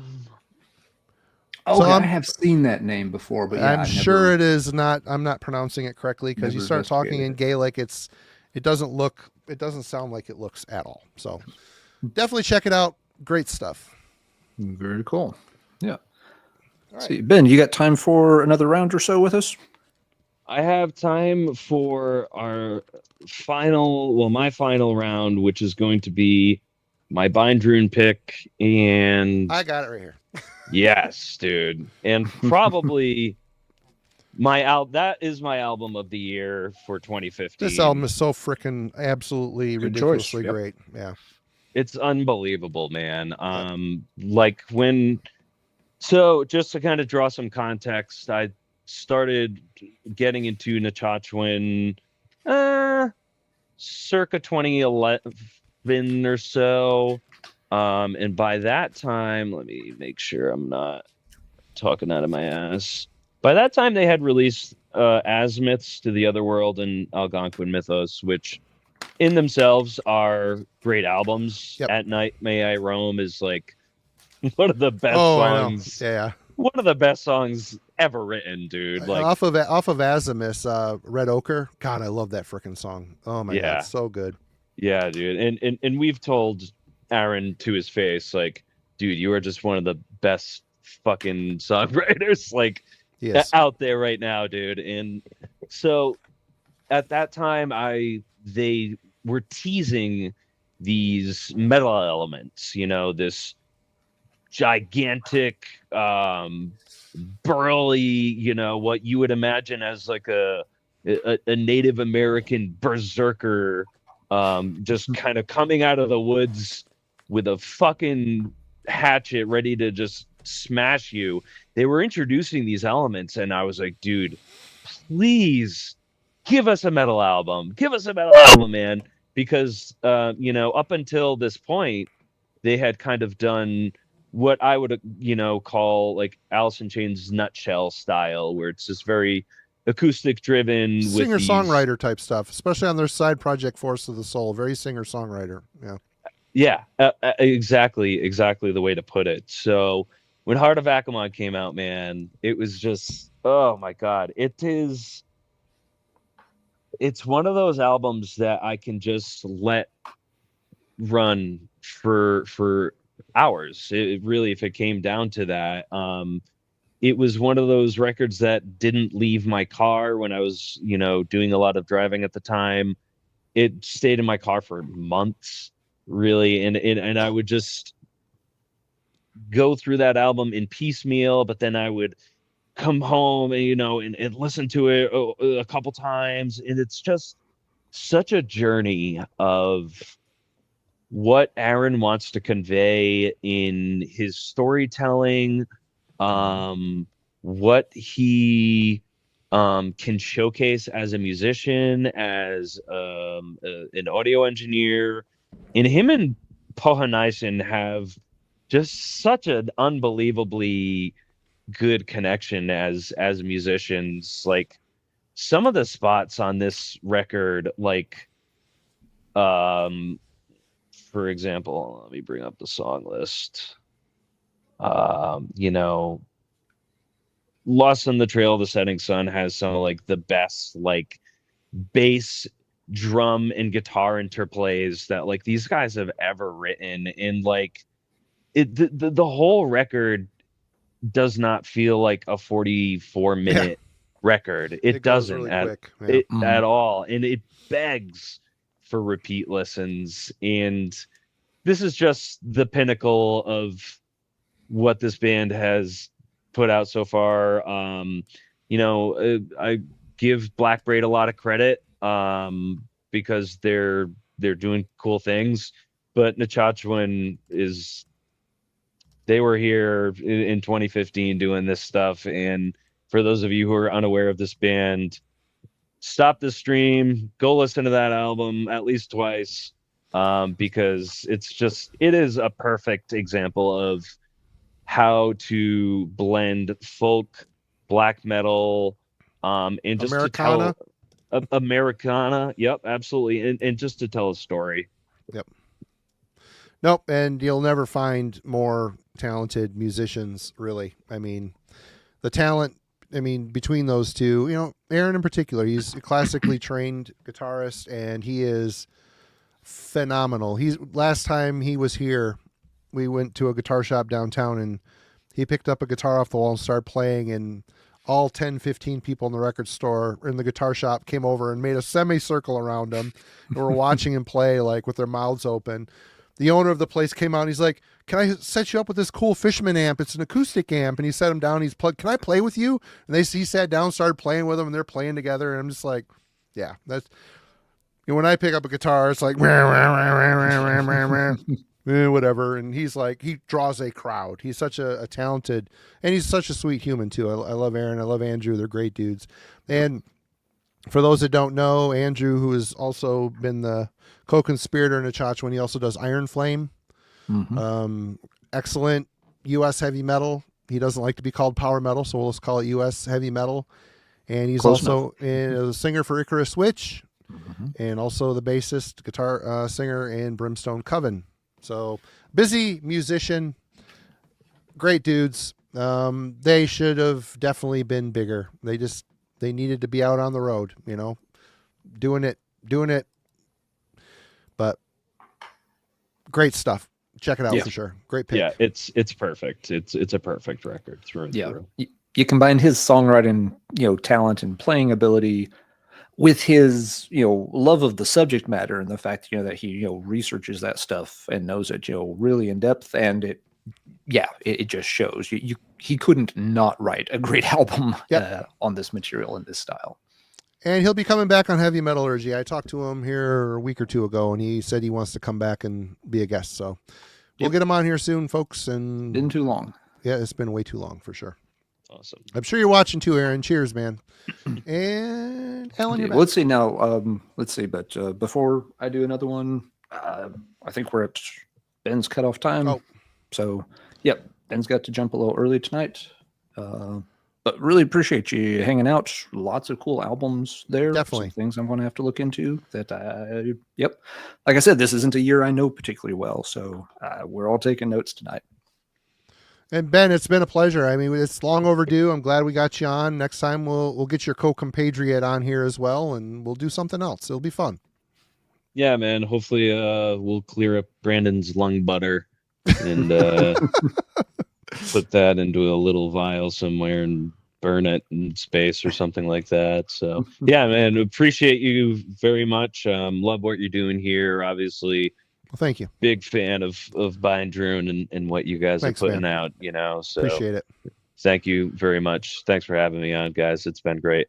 Yeah, everybody go. If you're not familiar with Forgemaster Metal, go click the link in the description and go subscribe. They're doing good things and a lot more to come for sure. So, Ben, we'll talk soon and take care. Thanks, guys. Take care. Cheers. See ya. Bye. All right. But the show must go on, and I have some more stuff to show. I know Alan has some more stuff to show. So we're going to continue onwards with 2015. Yeah, we'll cover a bit more. All right, we've covered, I think, sort of a lot of the bigger, I like the way Ben put it. The albums you could not hide from in 2015. There's at least one more though that definitely has to be touched on. The band's a bit controversial, so but it's not fair to mention the year 2015 and pretend it doesn't exist either. You could not get away from Migwa's Exercises in Futility in 2015. It really is a great band, really. And with good reason. It's a fantastic album. Once again, this is a year where I was not paying attention to stuff, and even the rock I was hiding underneath would not shelter me from this album. I hadn't heard anything about the band before this. Obviously, they had been around and already done a couple of albums and some really good stuff too. I actually think the previous album with Hearts Towards None is a little better than this one. Personally, it's my favorite. But yeah, this was the album where everybody was talking about the band. It turned up everywhere. I don't remember where I heard it. Now, this was not one that was available on a download platform. So I'm guessing maybe I checked it out on YouTube or something, liked it, and eventually found a distro that had copies still. So yeah, very, one thing that people always, sort of mentioned a lot with this band was the cymbal work, which isn't something people tend to nerd out on for a lot of heavy metal albums, but people really seem to like the way that, the drummer was, working, not just, the double bass and stuff, but, that he, had, a lot of, cymbal work, that gave it, kind of a unique sound. And yeah, very good album. The band, of course, got, sort of, mired in accusations of, NS and all that stuff. If you're somebody who really, avoids all that stuff like anything, okay, that's fine. I get why you wouldn't want anything to do with Migwa. The band was always kind of a little equivocal about it. It's like, no, we're not into that. But then the next festival they would play at would have, a ton of NS stuff featured at it. At the same time, you can't really control what other stuff is at a festival. You really can't. Sometimes you got to just take an opportunity to play when you're given one. So, yep. If it's a big show, you play it, and then you don't represent those other bands. You don't. Yeah. So, I mean, there's, weird, there was, kind of weird gray area that left a lot of people kind of scratching their heads about it. At the end of the day, it was a big release for 2015, and it's a very good album. And if you want to avoid the band because of politics or potential politics, hey, that's okay. That's your choice. But the album deserves to be mentioned for 2015 for sure. I'm not going to pretend it doesn't exist. But yeah, then feels like after this album too, though. I mean, they have another album, and then have been a little quieter. I don't know if they've just gotten a little overshadowed by some other things that have come out or what. But it feels like, again, they had 2015 and thereabouts was kind of their moment, and then yeah, not as vocal perhaps. They're kind of their sound is really good. Their songwriting is really good, but it's kind of a one-trick pony. They haven't really That's kind of fair. They haven't strayed far from the initial, the initial idea of what they were doing. That's fair. Yeah, they're really good at what they do, but they do kind of stick in their lane. That's a fair point. All right, Marty, let's kick it back over to you. Yeah, we're going back to Finland. Again, this could be another one of those that might be skirting along the edges of that, but I'm not the world's biggest war metal guy, but man, this Archgoat, the Apocalyptic Triumphator, not that this is all straight up war metal. The early shit really did lean into that, black and war metal. But this album here it's really catchy. The riff writing is really simplistic, but really heavy. It's chunky. It's got a flow to it. They slow it down. There's kind of a plot to some of this stuff. The riffing is really good, yet it still breaks into the barbaric blasting. I don't know. It just seemed like a band that is starting to realize that just plastering the grooves with straight on ahead blasting rabid dog stuff. It seems like they kind of settled into more of a not palatable. That's silly. More of a manageable sound. Good riffs, sick, twisted, has kind of a perverted sound to it. Archgoat. I mean, they've been around for freaking ever. They're still at it. They're another one of those bands that don't stray far from the what they've done. But here it just seemed like they were trying to become a bit more musical. You know what I mean? Not a band I've ever checked out. So yeah, I hear the name, but just never have gotten around to them. Yep. All right. Alan. All right. Which direction to go into next? Tell you what, I will switch lanes for a little bit. I said I'd circle back to some parametal stuff. So let's do that.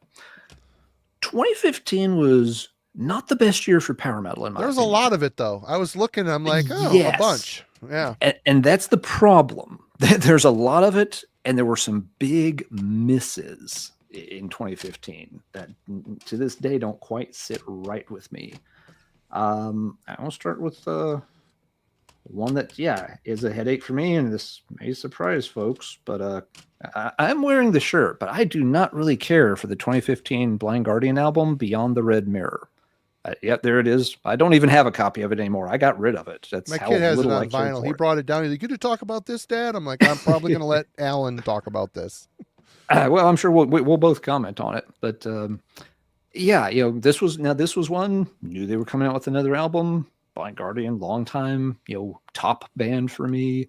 So yeah, I ordered this as soon as I had a chance to, and I was immediately disappointed. And I've never really completely gotten over it with this album. It is better than my initial reaction. My initial reaction was poor. The issue with the album, and I still have the same reaction today, even though I've warmed up to it a little bit, they're just in full-blown Disney symphonic mode here. I mean, it's not like, most power metal kind of focuses on, verse, verse, chorus, verse, chorus. This album just feels like it's just chorus, chorus, chorus, chorus, chorus, chorus, chorus. It's all on 10. It's always, Hansi with, a chorus of, 1,000 people behind him chanting along. And it's exhausting to listen to. The album's well over an hour. The opening song is 9.5 minutes long.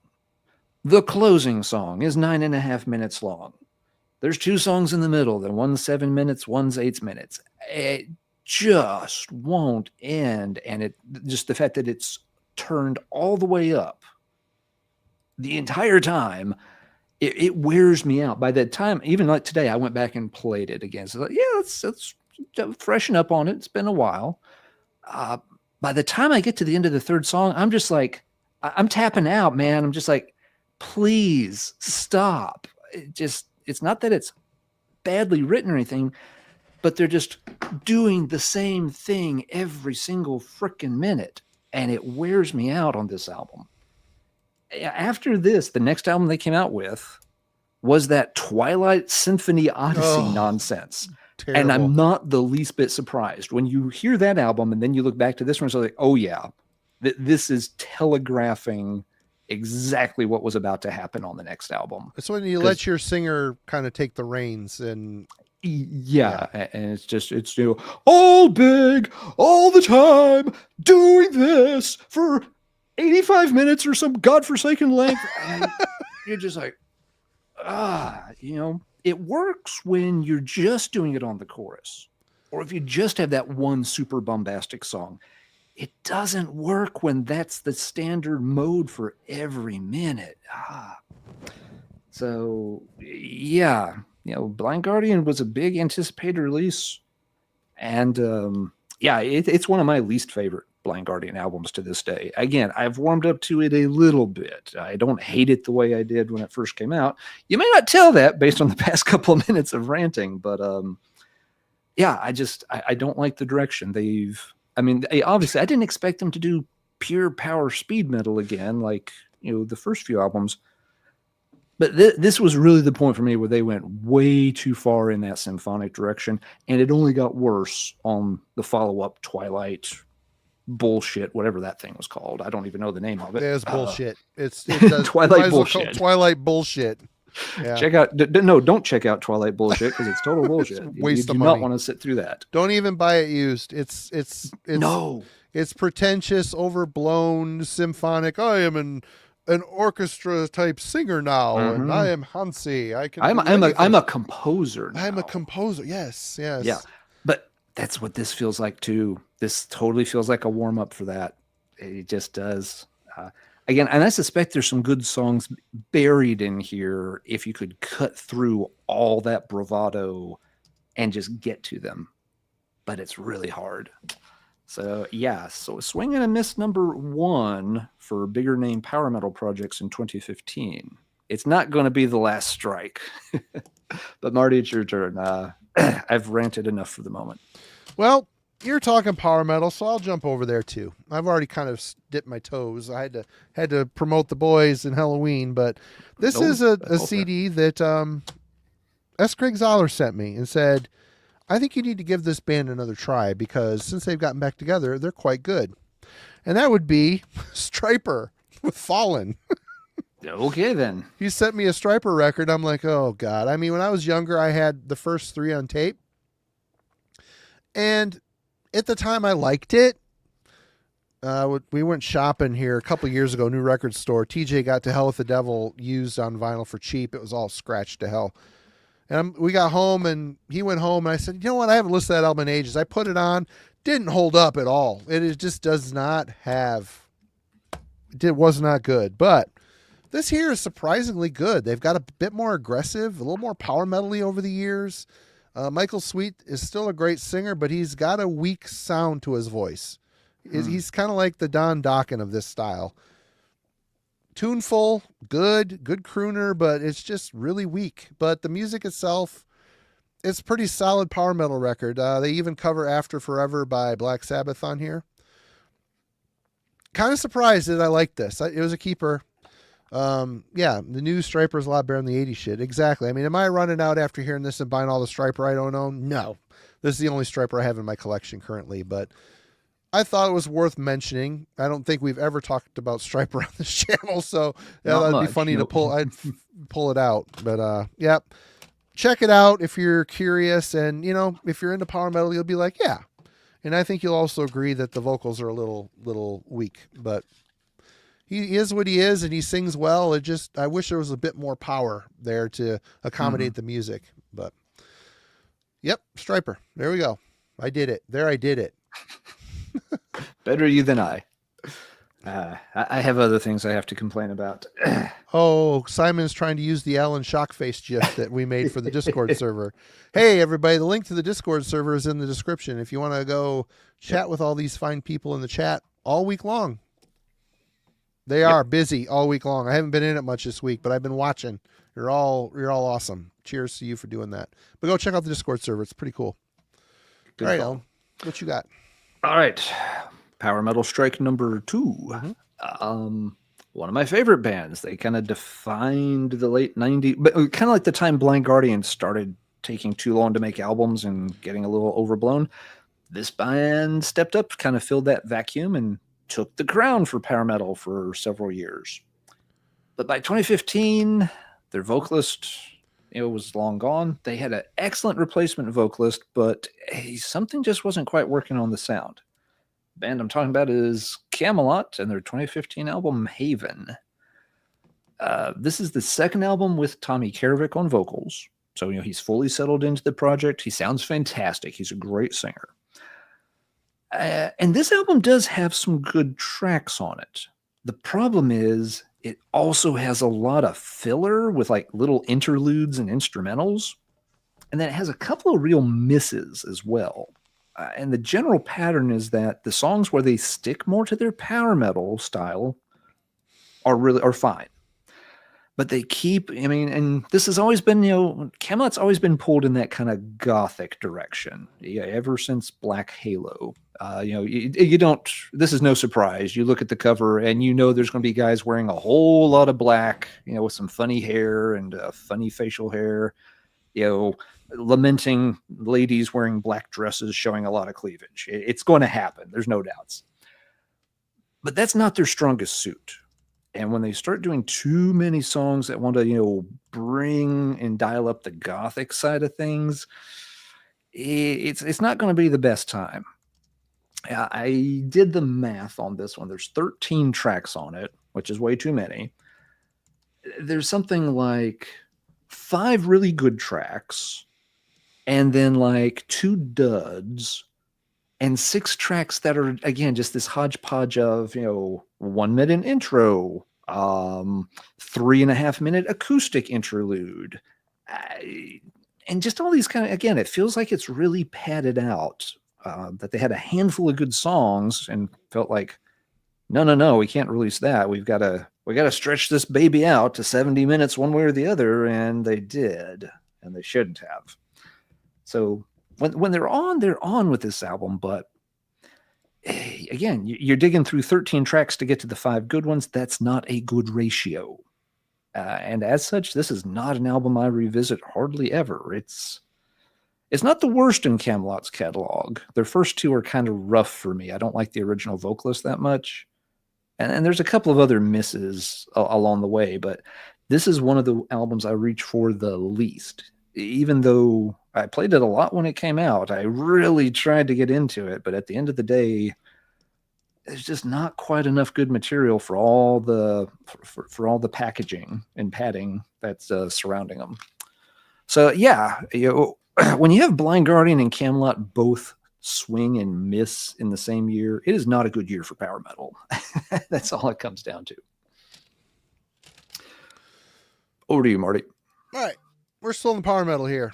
And this is a band that we've talked about once or twice on this show before. But No Sign of Glory by Blazing Stone came out in 2015, 10 years ago. This is a band that is basically they're trying to be as authentic as they can in paying tribute to Running Wild. Oh, yeah. It might as well be a Running Wild tribute band. Yep. But it's not. It's not. And the main guy in this is Cedric Forsberg, which if you look him up on the Metal Archives, he is a guy that is in a shit ton of bands in Sweden. This is a Swedish band.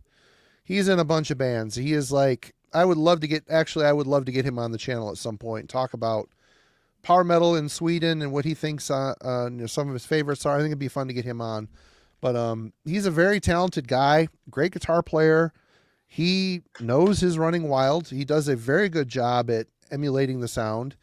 And the singer on here is Gregory Pachev. Yeah, I don't know. He does a good job. They try to sound like Running Wild. And though I have all their stuff, I have every single thing Blazing Stone has done. It just kind of, it's really good. It's well done. I enjoy listening to it, but it makes me want to listen to Running Wild. And that's not an insult. I mean, I think that's kind of mission accomplished, maybe. Yeah. But this is on the fun label Stormspell. It's kind of a label I've really kind of come to love over the years. Always visit back to their distro and buy a bunch of stuff whenever I do. But it's definitely a band that is very much trying to uphold the old spirit of the German sound. They do a really good job at it. So yeah, if you've never heard Blazing Stone, don't be surprised if it reminds you of Running Wild. Again, I think he would be a good guest to have on the show at some point. Mm-hmm. Yep. Yeah, fun band. Like their stuff. But like you said, at the end of the day, it's like, it's so like Running Wild, but of course Running Wild's just slightly better. The thing with Blazing Stone too, when he started that project, it was very much, in Running Wild's down years. Yep. They Running Wild literally retired there for about 18 Blazing months. Stone's advantage, I would say.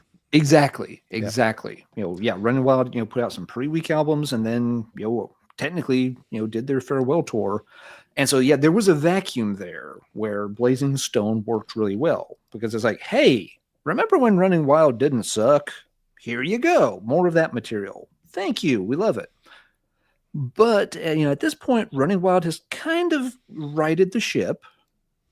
You see what I did there? I see that. The past two albums have been at least decent. They're not up to par with, the old glories. And that's okay. Well, that's okay, but they're still decent enough albums.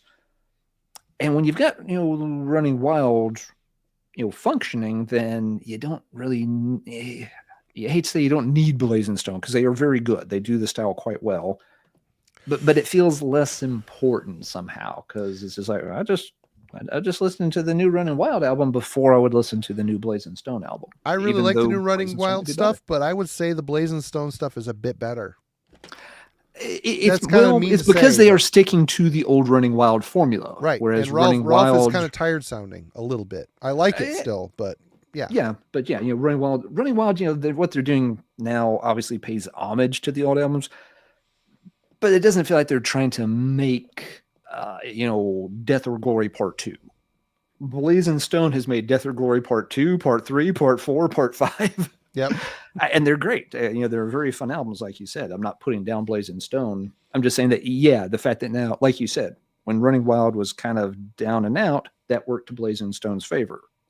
Now that Running Wild's not so down and out, I think that works to Blazing Stone's detriment. Yeah. All right. Alan, you're up. Let's see. Okay. One last power metal gripe, and then we'll move on to other things. And this one will be shorter because I just don't care as much. But 2015, another heavyweight power metal band came back with an album, Nightwish, released Endless Forms, Most Beautiful. And this was the debut of Floor Jansen with the band. Tarja, of course, Tarja Tronin was on all the early kind of classic Nightwish albums. They had a falling out. They brought in a new singer named Annette for a couple of albums, which are decent, but and she wasn't a bad singer, but just for whatever reason, it did not work out. I got the sense that it was almost like a little bit of a Blaze Bayley situation. It didn't matter who they brought in. It just wasn't going to work out because Tarja was, had a huge fan base. And it was going to be hard for anybody to win over the fan base right after her departure. So Annette was out. Floor was in. Now, Floor had very little trouble winning over the audience. The reaction to her performance here was fantastic. People really liked her. She had a reputation, I think, coming in for being an excellent vocalist. And, yeah, she really shines here. The problem is at this point, Nightwish as a band is kind of past their prime. It's not that this album is bad. It's just eminently forgettable overall. They're not doing anything new in terms of the songwriting. They kind of like you said before about Migwar, they do one thing, they do it well, but by this point, Nightwish has done it so much that you're kind of tired of it, and it feels like they needed something fresh. It's like, hey, you've got a new vocalist who's really talented. Why not take that opportunity to at least test the waters in some different directions? Maybe they were gun shy on that since the previous vocalist hadn't gone over well. Maybe they felt like they really needed to play it safe. Just bring in a vocalist who would knock it out of the park, but stick really close to their sound, which is kind of what they did. And it's like, okay, so it's a pretty generic Nightwish album with a new, very good vocalist. And that's it. That's about all you can say about this album. It's just, if you're a Floor Jansen fanatic, you're going to have it and you're going to like it. But beyond that, there's just nothing memorable about the album. My wife and I both liked the band. We got the album when it came out. Played it for a week, and I don't know if we've played it since. And that's kind of become the problem with Nightwish. They're just not putting out stuff that really makes you want to revisit it anymore. I'm starting to feel, especially after last year's album, which I really didn't think was very good, I'm really starting to feel like Floor's talents are a little bit wasted in Nightwish at this point. There's She's too very many bands in talented that. opera singer. Very good. Yeah. There's so many bands in that, symphonic power metal style that all do kind of the same thing. Yeah, Nightwish was kind of, the band that broke that style big. That was 25 years ago. What have you done for me lately? Not a whole lot. So yeah, Blind Guardian, Camelot, and Nightwish, 3 of the bigger names in power metal for sure. None of them released a very memorable album in 2015. So that's kind of the state of power metal. Now I will show one next that's power/traditional metal, but is really good. So we'll get back on more of a positive vibe here with my next pass, but Marty gets a turn before that. I'll kind of stay in the same spot here. This is the second release by this band, Visigoth, the Revenant King. So that's what I was about to show. Was it? Well, we'll talk about it now then. Let's do it. This is a project by Jake Rogers, who is otherwise known for the projects Gallowbraid and Caladan Brood. So let's break down his output here. You've got Gallowbraid, which is kind of Agalloch worship. Yep. Strong Agalloch vibe. Well done. Well done. You got Caladan Brood, which is meticulously accurate summoning worship. It is summoning without the Tolkien. Right. And it's the only excellent. Thing that's different. It's really, really excellent. And then he moved on to Visigoth, which is epic metal. I think at its heart, it wants to be an epic metal band, Manila Road type stuff, but it's not quite as good as that to me. I've had friends that worship this stuff. It seems like the world at large worships this stuff, and that is why he kind of landed here and decided to stay here. I think this is the band out of the 3 projects he had are this was the most successful, so he stuck with it. He put a band together. They've been out and they've toured. This is a really decent record. I don't love it, but I think it's pretty solid. And I'll leave it there and I'll let Alan pontificate on this one a bit more. Yeah. Well, it sounds like I probably like it a bit better than you. Is it like album of the year material? No, not quite.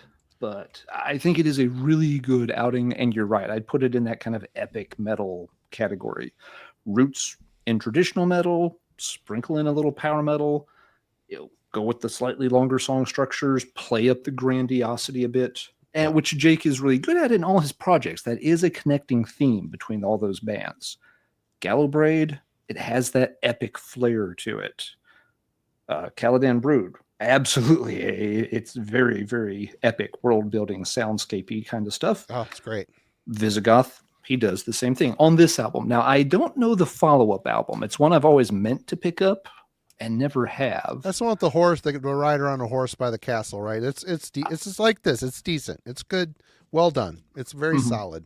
Yeah, I just know it as like the blue album cover. I always forget the name of it. Conqueror's Oath. Yeah, yep. Blue with the horse in the castle. Oh, Jason, I'm sorry. I can't. I really like Eternal Champion, but I can't go where you're heading on this one. I'm a huge Manila Road fan. I love it, love it. I get what you're saying though. Yeah, it's better. Really good stuff. Yeah, it might be better than the worst Manila Road stuff. I'll give them I'll give them a chance there. I could go there with that. I could see that. Yeah. Yeah, there is some Manila Road stuff that ends up being a bit dull at times. So I'll give them that. But yeah, the Visigoth album I think is a good one. So again, it's kind of the theme for 2015. It's the younger bands that were doing the better stuff in my very limited view of 2015. The Blind Guardians and the Camelots and the Nightwishes, they're all on like album 10, and none of them are interesting. Visigoth rolls out a debut album and says like, I'll take more of that one, please. Thank you. Now, one thing that concerns me about Visigoth, I feel like I've heard rumors that something new is supposed to happen soon, but looking at the Metal Archives page over here, it's now been 7 years since Conqueror's Oath came out. I don't quite know what's up with Jake's idea of a release schedule. The Gallowbraid EP, as far as I know, it was well received. It definitely has a strong following now. It's been But it was- repressed a bunch. Yeah, it was but it was kind of a one and done thing. He never went back to the project. Caladan Brood, folks love that album.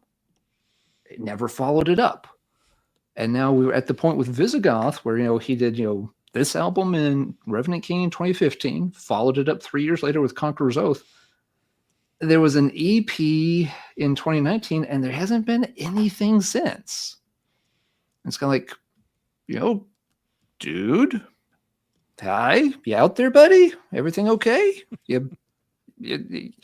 It's a little hard to build momentum for one of your projects when you have such long gaps between it. I'm not sure what's up with that. Especially with bands like Eternal Champion that kind of stepped into the realm, kind of took the throne. You know what I mean? That's the problem. The scene is not getting any less crowded. If you just go on hiatus for X number of years, the scene's going to pass you by, and you're going to be left in the rearview mirror. And when you try to come back 7, 8, 10 years later, you're now trying to wade through a much, much more crowded field to get attention. Even if you release a good album, it could go overlooked because there's half a dozen bands that weren't around the last time you released something who are getting all the attention now. So, yeah, I'd love to see another Visigoth release. But it feels like the clock's kind of ticking on that project, and I'm wondering if this is going to be another one that maybe Jake's moved on and is working on something else yet again. A very talented guy, but seems maybe a little bit restless, maybe has commitment issues. He can't quite commit to a project for very long. Or he's got, like Wade says, a demanding job. He has probably a good day job. Absolutely. Could be, or family situation, job situation. Yeah. Like we've talked about, adults, responsibilities. You can't necessarily, go out and drink beer and play metal and tour for 9 months nonstop. Yeah. A child's not impressed if you suddenly disappear for 9 months. Yeah. Yep. Doesn't work out. It's not the way adulting works sometimes.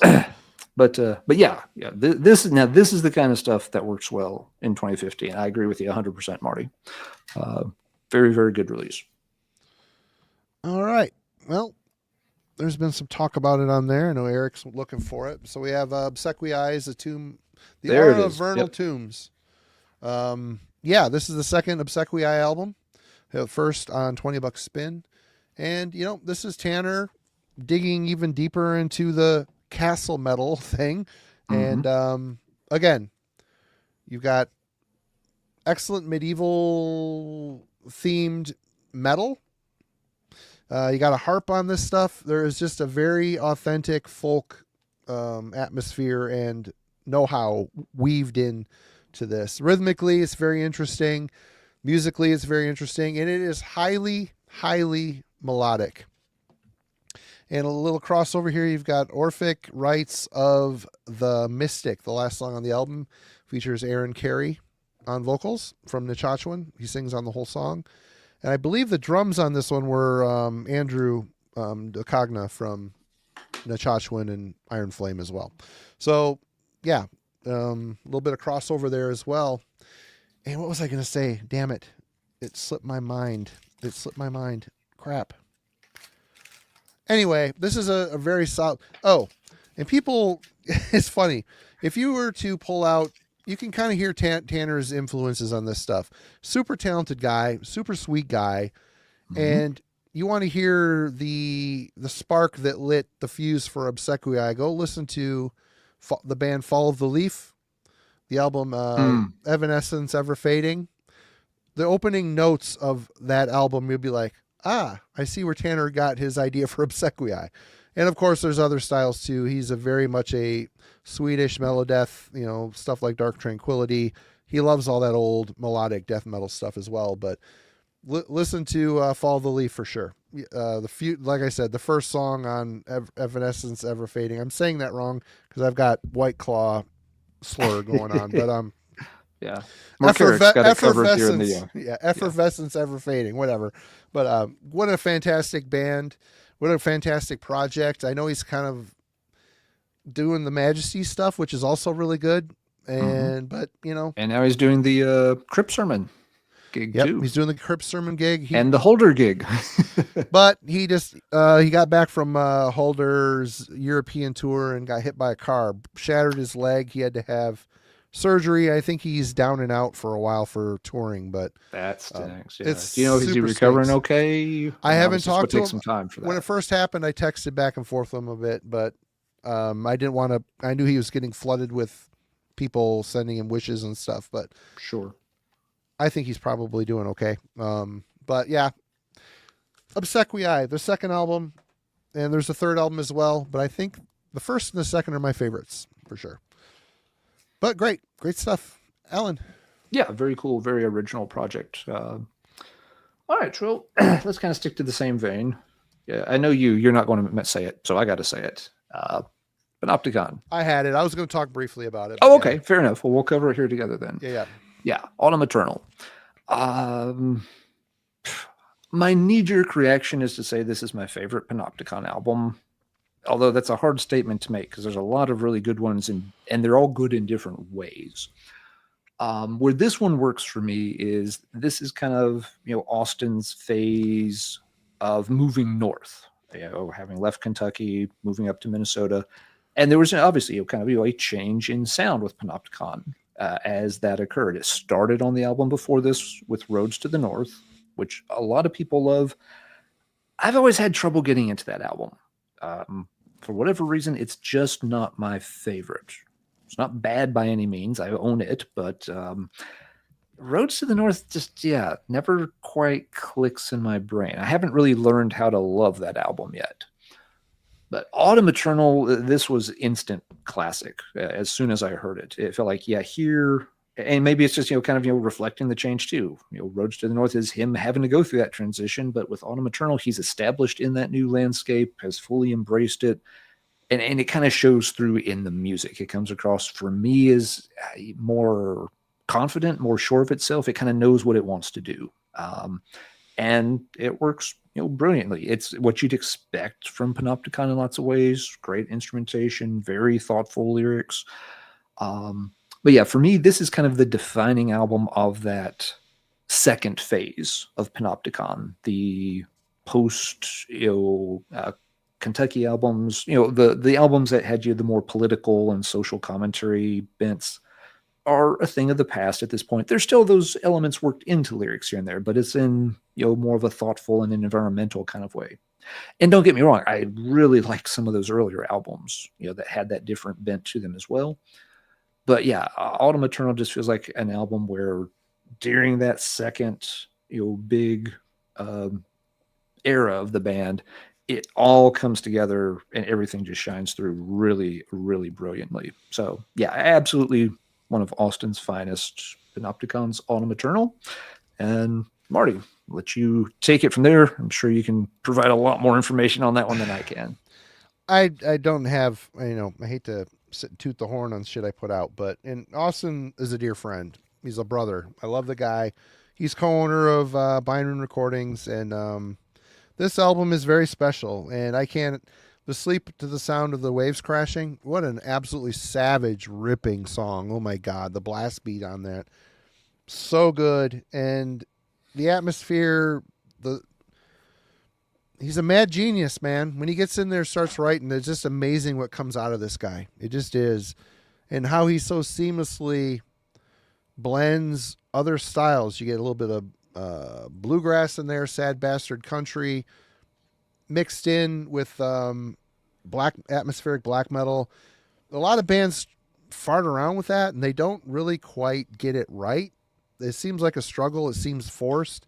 Austin, it always feels organic. He just is ahead of the curve when it comes to innovation in black metal, I think. And yeah, this year's a 10-year anniversary. We're going to be sending this to the plant soonish, so hopefully you folks out there aren't spending a ton of money getting a OG press or I think Nordvist pressed this at one point too, but we're going to be doing a 10-year anniversary edition of this on vinyl for sure this year. So save your pennies for that. It's going to be a pretty cool edition, I'm sure. So yeah, I don't know if you saw this, Marty. So Mork, glad you've been in the chat tonight. And okay, so you started Mork. Okay, sorry, I didn't make that connection from your name. Cool. Eric Rules. It's good to see you, Eric. I'm glad you're here. Very nice. Very nice to see you. Good deal. Good deal. Last time SAR was in Hammerheart. I was DJing their last metal night there. It was a lot of fun. It was good to see you. All right. Alan. All right. Well, let's do another atmospheric black metal one since you brought it up. I think this one's done pretty good, but it's definitely a bit different. It's funny, we talked about Ghost Bath earlier, and that band had a bit of a controversy around it, when it started to get bigger, because it had originally been billed as a band from China when they were actually from I think it's North Dakota, maybe South Dakota, but I want to say North. Anyway, here's some atmospheric black metal that really is from China. A band called Zuriaki. They released this album, Guyan. Hopefully I'm not completely way off on that. What did you just order, by the way? I ordered this, and it sounds delicious. I ordered this album. It's one of those A5. I don't think I ever had a regular CD pressing, not that I've seen anyway. But Guyan came out in 2015. It's a Chinese black metal atmospheric project, and it's actually quite good. It works really well in that particular style. Is it Panopticon level good? No, of course not. But yeah, this was something that showed up, locally, and so I just bought it completely on a whim. I'm like, okay, how often am I going to come in here and find a black metal project out of China on the shelf? That doesn't happen very often. So took a chance on it, picked up, and ended up enjoying it. There's this did get pressed on vinyl as well. There's some crazy limited vinyl pressings and all that kind of stuff. But you can also get the CD, obviously easier and cheaper to find. Not a lot to say about it if you like atmospheric black metal projects, and again, coming from China, it's got a little bit of a different cultural sound to it. The same way, Panopticon, has someone said it in the comments earlier, that environment, will have an impact on the sound of albums like this. And so, the fact that this is coming from, China, it has a certain sound. I forget exactly. Zuriaki, the translation is something kind of cool. It's something like the Lake of the Dead in Chinese mythology, the lake where dead spirits end up, something like that. It's a fairly neat translation. So if you happen to stumble across this at some point, it's definitely worth picking up if you like that particular style. It's not one, I don't know it inside out, so I can't pick it apart, but it is a cool listen for atmospheric black metal fans. All right, I'm gonna do one more round of smelling my own farts here, but go for it. Also, 2015, we put out the second album by Washington State's own Alda. Right. The album Passage. Yep. This is very Cascadian black metal themed, very atmospheric. Michael, the singer and drummer, really puts a lot of agony into his vocal style. I still have copies of these available too, by the way. So go to the Bind Room shop if you want one of these. They're just a very good Pacific Northwest black metal band, highly atmospheric, very, I want to call this a lo-fi production, but it does. When I say that, it doesn't mean it sucks. It has a very earthy, organic sound to it. It sounds almost like it was recorded live. Nathan, the guy from Hell, recorded this. If memory still serves correctly, but this is just a great band. Super nice people as well, and it was very cool to work with them. We might be working with them in the future. I don't know for sure on that. I probably shouldn't be talking out my ass because I don't know. But Alda Passage. Check it out again. Byron, we do the woodsy black metal shit, and that's what this is, 100%. And I won't re-sleeve on camera, so I will have Alan come in while I try to stuff this bad boy back in the bag. Fair enough. I'm trying to remember which. I've got one Alda album, but it's not that one. There's Tacoma. There's this one, and then I don't. Do I have the third one? I don't know if I, I even can have see the third cover of it in my head, but I cannot think of the name of it to save my life. I'll go check in a minute because now it's bugging me. But yeah, Alda always makes me think of Tony. Oh, what's his channel's name? I just drew a blank. Oh, Anthony. Anthony. He has a crazy huge collection of atmospheric black metal stuff. That's kind of his wheelhouse. He was on the show once. Yeah. What's his channel called? Rats. Life Eternal. Life Eternal. Yes. Thank you. Yeah, the Life Eternal channel. Alda, it was a huge band for him. So every time I see an Alda record, I always immediately think of Tony. Yep. All right, let's see what else we got here. This was an anticipated release for 2015 that once again the big bands just weren't exactly knocking it out of the park in 2015. But yeah, for me, this is a band I have a ton of history with. It is Pentagram, released Curious Volume. You kind of know what to expect with Pentagram. You want to get, very heavy, sort of, fuzzed out, doom metal. This album has its ups and downs. The first down is the cover art. What the heck is going on with this bird? Why is there a bird on the cover? What is going on with the bird? I have It's a cyborg crow. Come on. It's some kind of, it looks like it's like kind of some weird steampunk mechanical bird.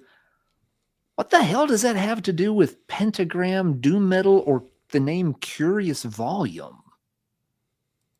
I just really don't get the cover image here at all. It doesn't seem to be in line with anything related to the music, the band, the genre. It's a crowbot. Yeah, I'll go. Good one. Yep. Okay. But what does a crowbot have to do with doom metal? Not jack squat. Yeah. So I've never liked this cover whatsoever. The lineup at this point was, of course, Bobby, out front, Victor Griffin on guitar, Where You Want Him, Greg Turley on bass, and I forget who's playing drums here. My bad. Pete Campbell. So, solid lineup. You always like to have, Victor and Bobby working together. Like most of these 21st century Pentagram albums, about half of these songs are new, and about half of them are ones that Bobby had written 30 years ago during the 70s, incarnation of Pentagram, that they rehearsed and demoed, but, obviously never committed to vinyl because they only had a handful of singles back then. I've never liked that approach to these more recent Pentagram albums because they end up feeling kind of hodgepodgey. You can tell within the first few seconds if it's one of the newer songs or if it's an old song that's kind of been retread, and they're trying to make it sound, updated. That said, it doesn't mean that one style is good and one style is bad. Some of the new tracks on here are pretty good. Close the Coffin, I thought was, like the best of the new material. Some of the older tracks they do a good job on. This has a good version of Lay Down and Die, and there's at least one other older track that's pretty good here. Curiously enough, it's not Earthflight. Earthflight is one of their better songs, but I don't care for the version that's on here. Misunderstood. That's another old one that they do a nice job kind of revamping for 2015. But it always just makes the albums feel like, a little bit of a mishmash. It's like, okay, you could only come up with, like enough material for half an album. So you just dug back into your, old rehearsals and polished off some, ancient tracks, some of which are good and some of which probably should have stayed buried. Another issue with this album is they're doing some vocal processing on Bobby's vocals. It's very obvious. Doesn't sound particularly great. Again, the guy has been through 9 kinds of hell, mostly brought on by his own choices. So it's no surprise that he's having some trouble singing and that they needed to touch up his voice some. But yeah, and that's kind of, you don't really want to hear again, classic American doom metal where it's real clear that they're, having to, perfect note or vocord his voice a little bit. It kind of throws the vibe off a bit. So, at the end of the day, Curious Vine was sort of a mixed bag. Had some good things going on. Victor, sounds fierce as always on the guitar. That dude always sounds fantastic. Bobby does not sound fantastic on this album. Again, they were having to do too much touch up to, I guess, try to get it across. And the song list is kind of hit or miss. So it's better than some of the 21st Century Pentagram albums, not as good as others. So at the end of the day, it's a Pentagram record. Once again, it's a veteran band not really knocking it out of the park for me in 2015 at the end of the day. All right. Well, I haven't spun this album in a while, but I liked it quite a bit when it came out. Arcturian by Arcturus. And again, it's got ICS Vortex on vocals. Was it Seaman Hesnus? Hesnus? I don't know how to say it in Norwegian. Obviously, I'm not Norwegian. But this is a band really maturing well. And it's Arcturus. They don't get super, hey, Ryan, what's up? It's not super out there avant-garde, but it's just an enjoyable, well-composed, very mature record. And maybe one of their better ones. It's just very well done from start to finish. It's just got a flow to it and a maturity. And I'm not the world's biggest prog fan when it comes to this, especially when you start mixing in with black metal. But I like this band. I had to kind of grow to love this band. There's some of their albums I don't like. This one, I think, is a step up in the right direction. They're not the most prolific band. Yeah, he does seem more natural. I like it when he goes crazy because his voice is so unique and strange but good. But I know he's, I think at this time he was also in Dimmu Borgir and also tinkering around coming back into Borknagar. So he's a guy that's stretched pretty thin and I don't think he's not in Dimmu anymore, but he is still the main vocalist in Borknagar now. So he's a guy that's busy. But Arcturus, good one. Arcturian is one that really stands out, and their catalog is one I enjoy. So, all right. Let's see. There's actually more here than I thought we might need to cover tonight, so we'll keep plugging away. More. I got 5 more. You've got about 5 more? Yeah, we can do less if you want, more if you want. Oh, I can't do more, but... No, 5. I can definitely make 5 work. That won't be a problem. There's a few things we may need to at least shout out for a quick hit. We may not want to spend a ton of time on. Really good album for 2015. Another one that I just kind of stumbled into based on the cover art at the time was the second full length by Oculus, which is called The Dreaming Eye. Really creepy cover art. Sorry, there's a little glare off the plastic bag there. The artwork to me was always very inspired by Neil Gaiman's Sandman character. This is a US black metal project, basically a one-man thing. It's the same dude who does Nightbringer. I always forget what his, creepy, spooky black metal name is. Yeah. But yeah, this project is it's more straightforward and a bit more nightmarish than Nightbringer tends to be. And it's just extremely well done. Very haunting, dark kind of sound, very kind of smothering production, but in a good way, really adds to that tense kind of drawn atmosphere on the album. It's just well done. And say what you will about the guy, he is a good songwriter. Again, he's gotten himself mired in way too many controversies, dealing with, far right, fascist kind of stuff. And if you're not interested in that kind of stuff, then I get why you steer clear of his projects. I didn't know anything about that when I picked up the first Oculus record. It was the first thing I heard by the guy, period. I didn't know anything about Nightbringer at that point either. But yeah, It is an extremely good album if you like those very sort of dark, dense. I wouldn't go as far as to say chaotic, though. Yeah, I think it's still quite structured. You can still follow what's going on.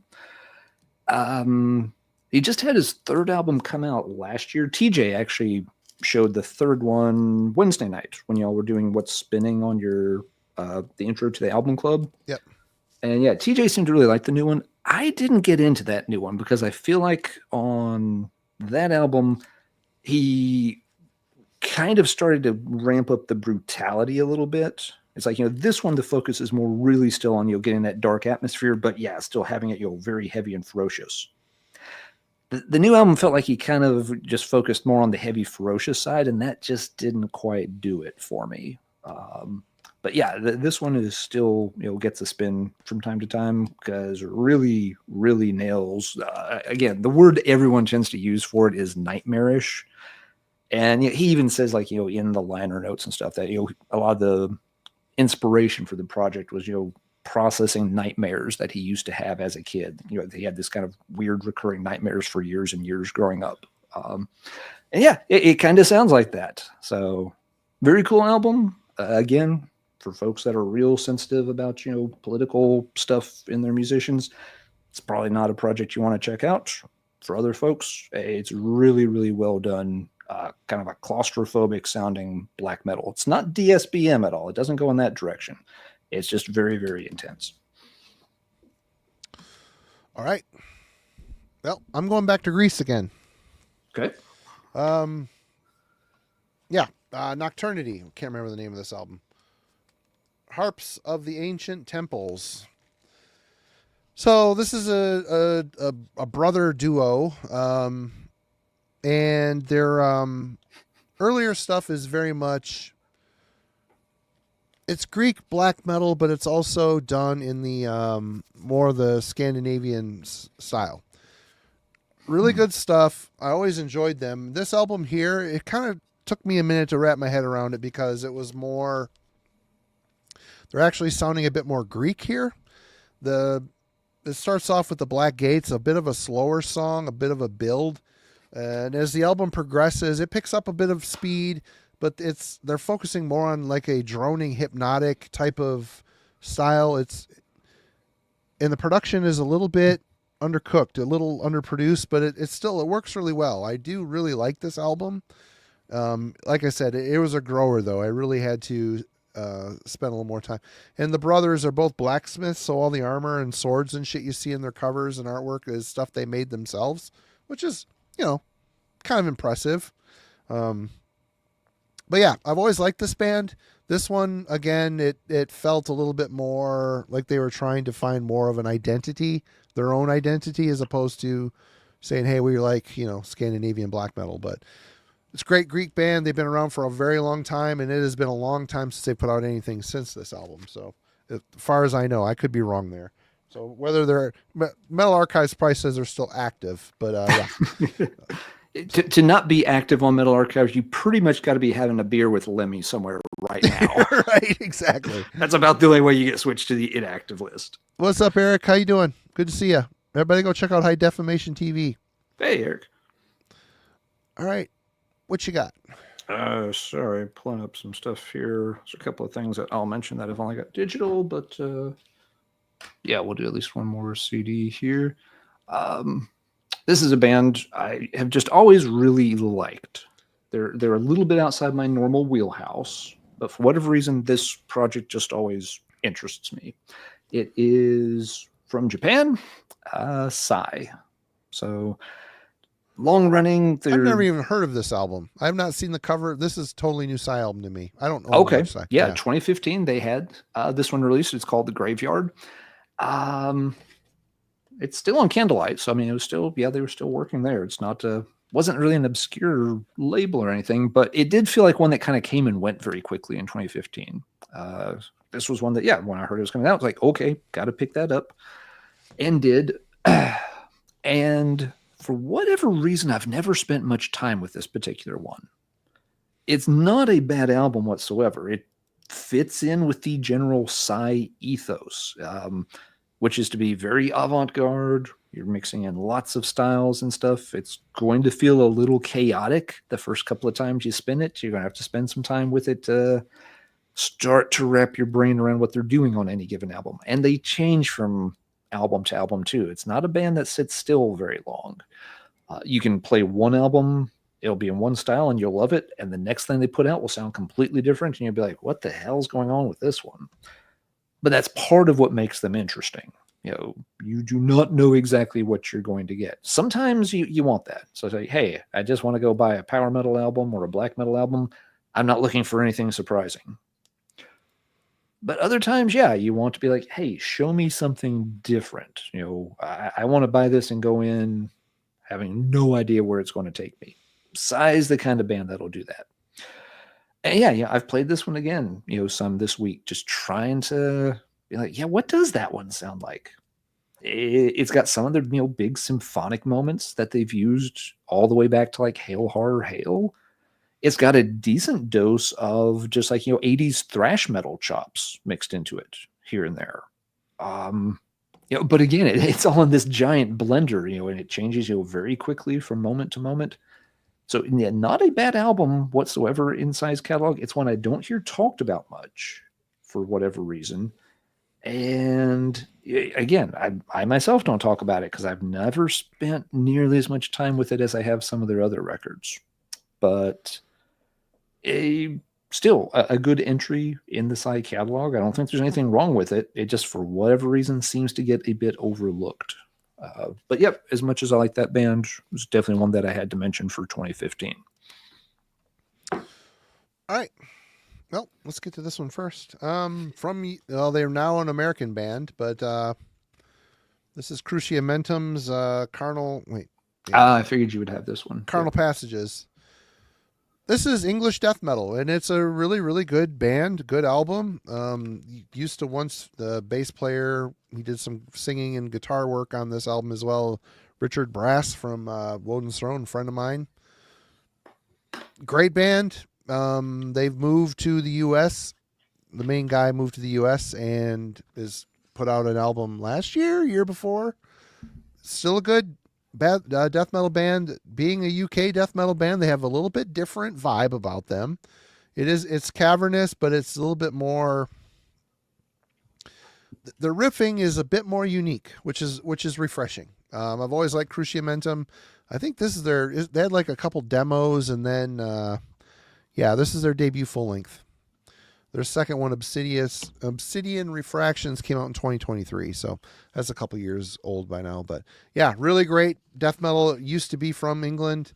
Some members of the English scene in there that are noteworthy for sure. But great, sick, polluted sounding death metal, but with a little bit of class and refined type of riffs. Something a little bit different. Good stuff. Alan. Good deal. Yep, folks seemed really happy with that. Was it last year that their album came out, or the year before? 2023. It was okay. Yep. It felt like it might have been a 2023, but yeah, that one seemed to go over well with folks. Also, it was a good album. Yeah. All right, this next one's an EP, not an album, but I think it still deserves mention for 2015.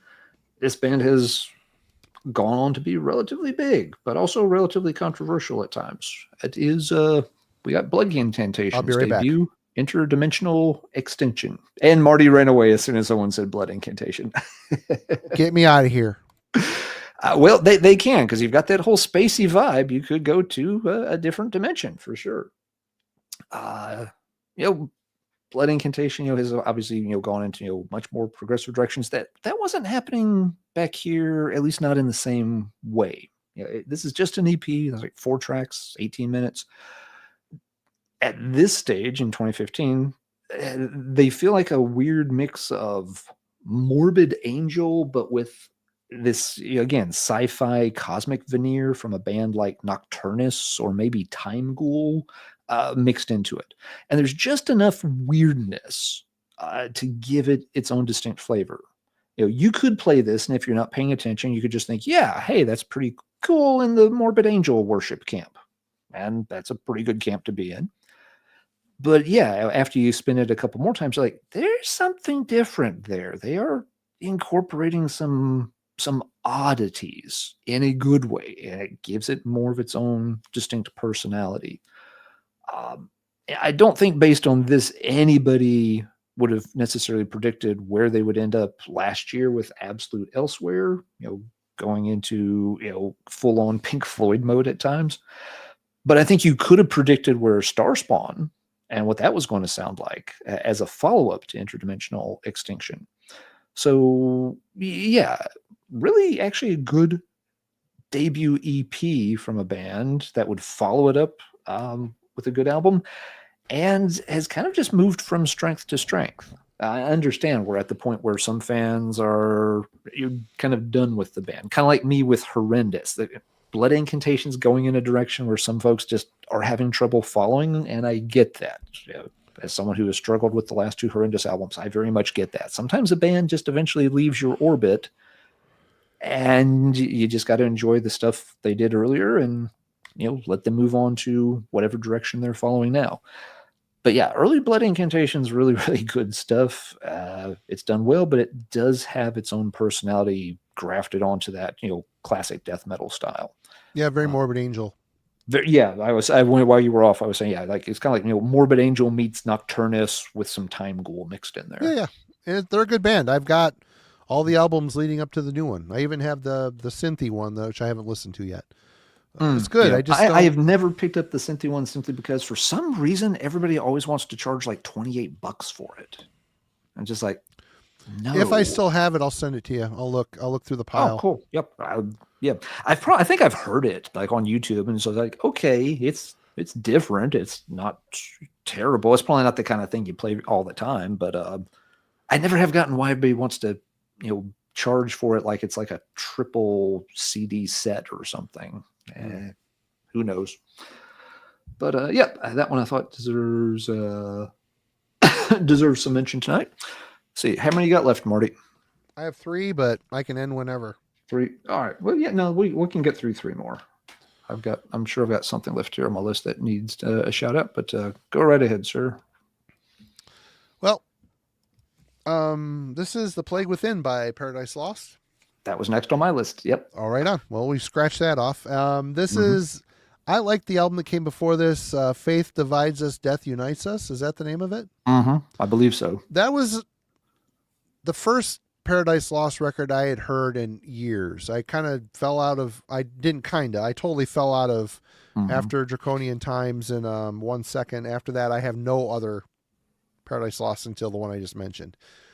It was really good. I bought it. I liked it. But this is kind of their return to Come to Jesus moment. I can't remember what the single was on here. But Burial of the Earth. Yeah. Buried, Burned Earth.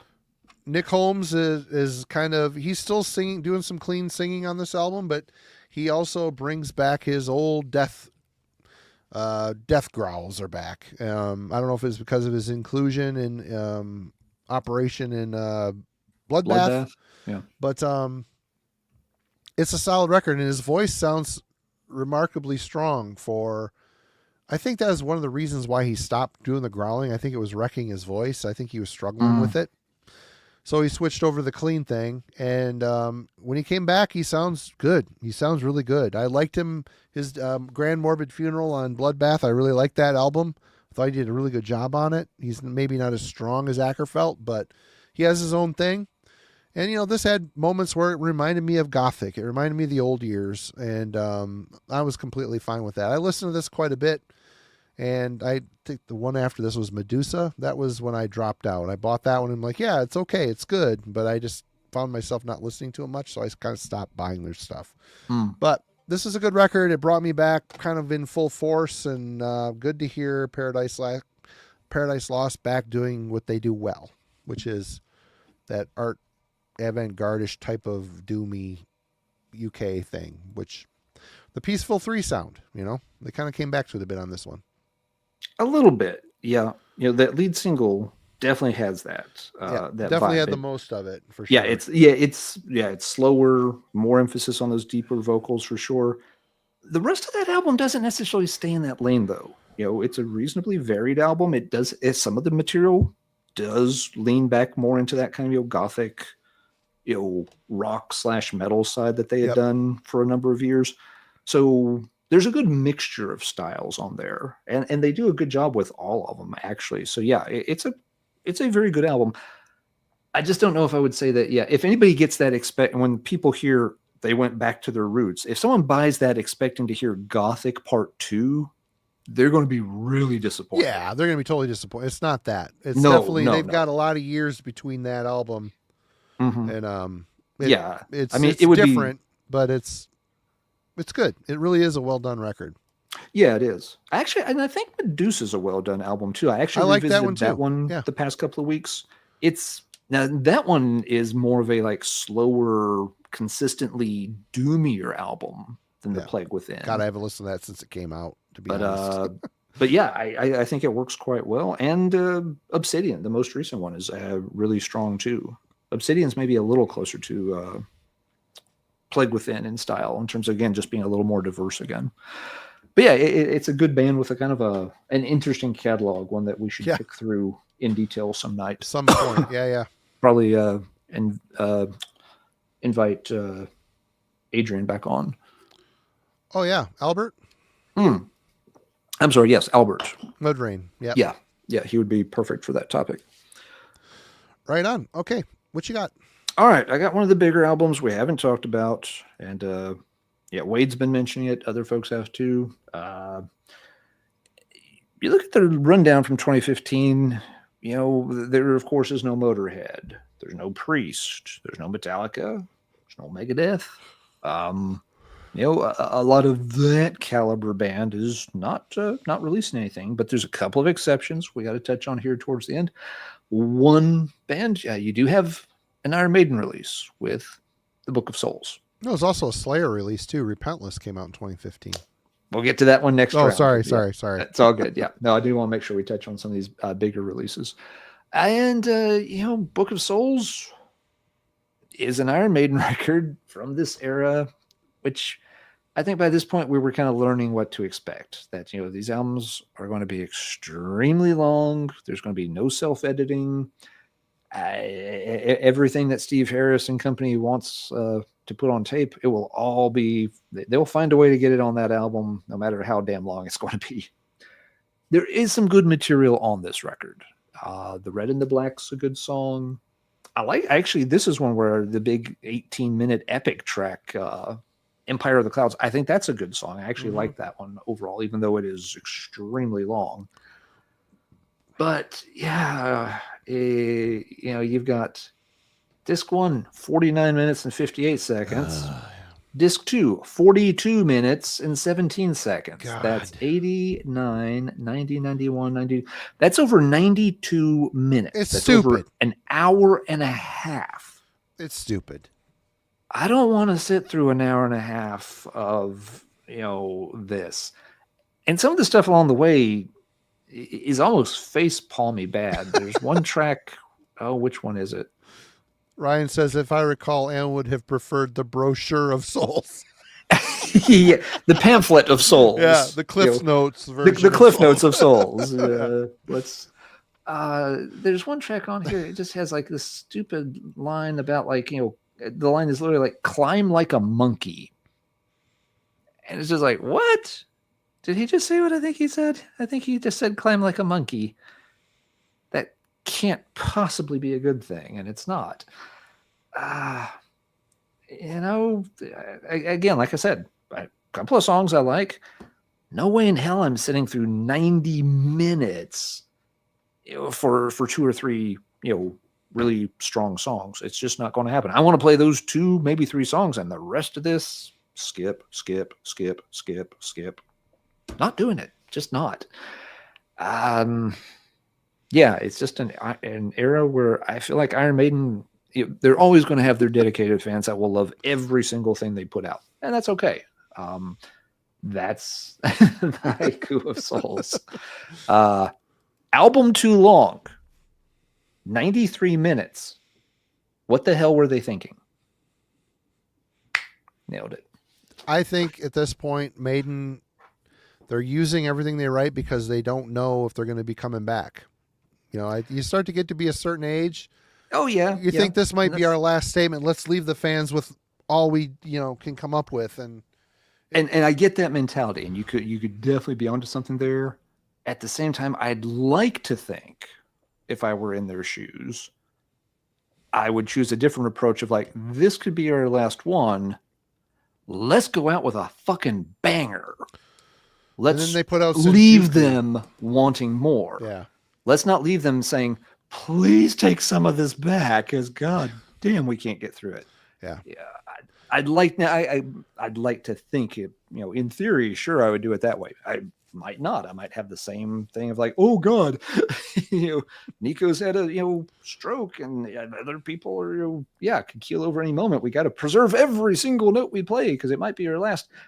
That could absolutely be a thing, but it makes these more recent Iron Maiden albums really tough to get through unless you're just if you're the Iron Maiden fan that just blinders on. Steve Harris can do no wrong. John 3:16 says Bruce is the word and the love and the law. Okay, I'm glad you enjoy him.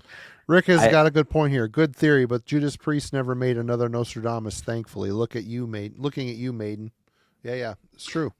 Priest has always had a little different outlook than Maiden on things, and some people criticize him for that. That maybe Priest was sometimes a little too conscious of what was going on in terms of trends in music and all of that, whereas Maiden never really did much of that. But yeah, no, Rick's that is balanced out, like Rick said. At the same time, when Priest stepped in something, they corrected course. They never had They also got Richie Faulkner, a younger guy. They employed a younger dude into the band, a different songwriter. Yeah. Maiden's got the same old. It's a bunch of old guys, which I'm not discredit. I love Maiden. Don't get me wrong, people. But the last couple records have been a lot. It's been a lot of material and a lot of boring material. I don't mind some of Book of Souls, but the new one, it was hard. So hard to get through. Yeah. Well, that's again. They all of them, even Senjutsu, has some decent stuff on it. But there's so much stuff. It's just so much, and it's not engaging enough to have that long of a runtime. No, for me at least. And again, I'm one of those people. You can take my favorite band in the world, and I will, if I feel they deserve to be criticized, I'll call them out on stuff. I'm not that blindly loyal fan who just says, "Oh no, this one's perfect. They can do no wrong." As much as I love Iron Maiden, I will absolutely call them out for putting out some pretty overly long, boring albums in recent years. It's in my nature to point out when somebody, is a little off base. I'm not going to give them a free pass just because they made some of the most godly metal albums of the entire 1980s, which they absolutely did. And again, we've mentioned this on the show before, but I mean, the kind of lost are the cool thing about Maiden back in their heyday was you'd have a properly length album and 2 or 3 singles that would come out around, actual standalone records that had extra tracks from the sessions and extra bonus, like a cover or something on it. And Maiden fans eat that shit up. Why in the hell did they get away from that? I think Book of Souls and Senjutsu or Senjuku or whatever the hell it's called, if it was just a normal length album and then have a couple singles that come out around it with some of the extra stuff, you would have got a lot more mileage, a lot more money out of your fans. You know what I mean? Yeah. I mean, those kind of formats are just not really part of the record industry strategy anymore. Not for bands on that level. And it's made long, boring albums because of it. I mean, at times. Metallica's another example. It'd be interesting. That would be an interesting project. What if we took one of the old classic Maiden records, but we added all the B-sides to it? And I'm not saying just tack them onto the end, but actually try to figure out, like, okay, let's sprinkle them here and there in the track list, and then play the album and see, does it still hold together as well? I mean, it would be, obviously there's a bias. It'd be hard to overcome. Yeah, it'd be hard to overcome for sure. But it'd be interesting to see, like, what does Somewhere in Time feel like if you include all the B-sides from that specific era? Or what does, Peace of Mind or Power Slave feel like if you had, 5 more songs that, from all the B-sides they released added into it, that's interesting. I don't know. That's I like that, Marty. That's interesting. It'd be an interesting one. Yeah. Definitely put a pin in it for sure. Yeah. Might have to circle back to that sometime. Yeah. Anyway, I needed to mention Maiden, obviously a big release for the year. What you got next? All right. Well, this is kind of a fun one. Duo from Norway. We have Deathhammer. Okay. With Evil Power. This band is fun. It's stupid fun. It's like blackened thrash, but imagine a turbocharged version of Destruction, basically. More blackened, turbocharged version of Destruction. Kind of like how Vector went more Voivod and Destruction. Deathhammer just kind of stays in the Destruction realm, but speeds it up, makes it really fast. It sounds like they're tuned to E standard. The riffing is great. The vocals are savage and raw. It's a faster Niflheim, a more thrashy Niflheim. It's just a fun band. And I have all their records, and they're all really good. I don't spin them as much as I should, but whenever I get them, I'm psyched to get them. You always have the colored pencil album covers, which this one actually is pretty cool. I do like this one, and a goofy logo. But these guys do get out and they do play shows and they rip. They're totally a great band. A lot of fun. Hell's Headbangers put this out. I'm not the world's biggest fan of all the stuff that Hell's Headbangers puts out, but this is a fun one. This is just a good, solid duo.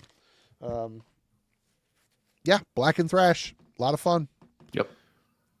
100%, 100 miles an hour down the road on fire type of thing. All right. Mm-hmm. Yeah, exactly. Fun is the operative word there. I think that's the best way for it.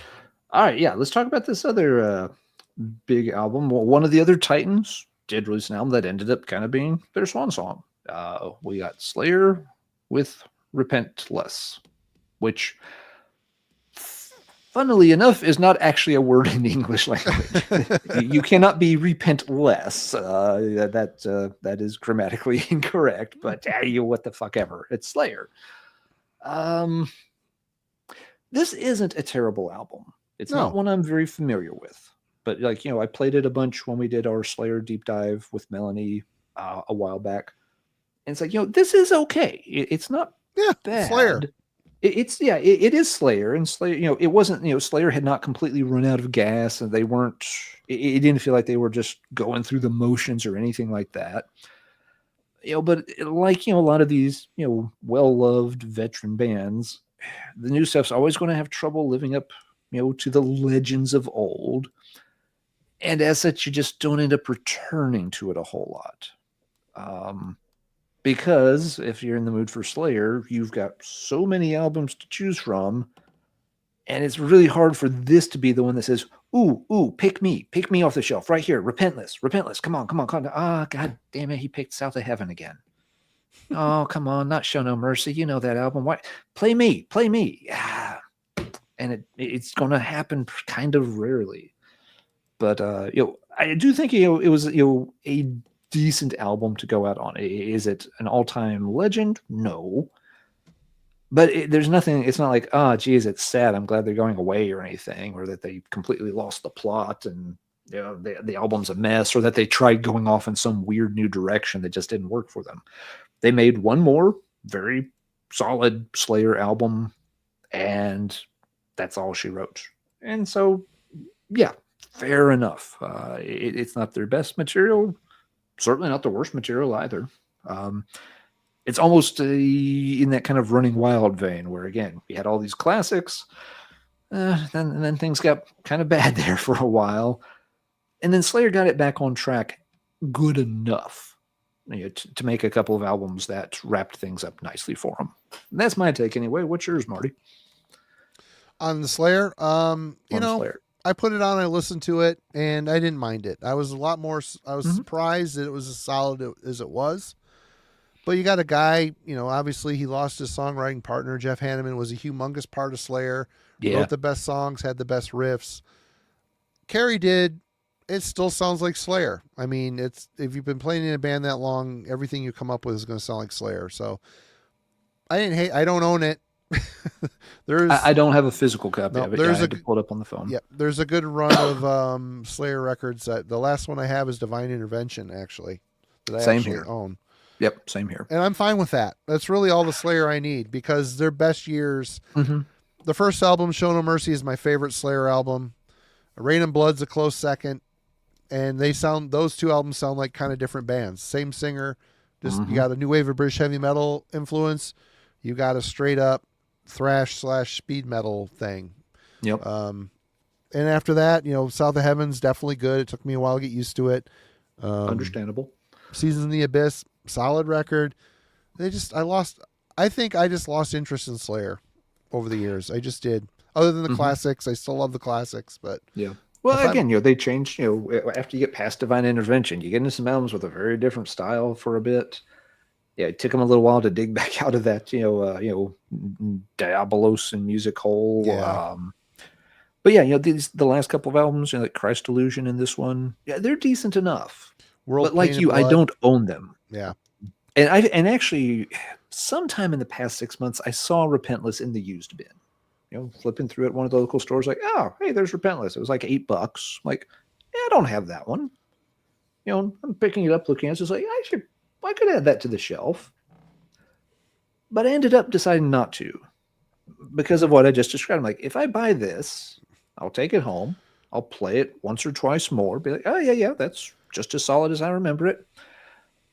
But that'd be it. Come off the shelf again? Nope. It wouldn't. Probably not. It's probably just going to take up, another, 1 centimeter of space on that shelf and collect dust until we redo our Slayer rankings in 5 years or something. So I just said, there's just really no reason for me to buy it. It's a good album, but it's not a, amazing album, and it's just never going to get picked. It's sad, but it's true. It's just never going to get picked over any of those earlier albums when I want to hear Slayer.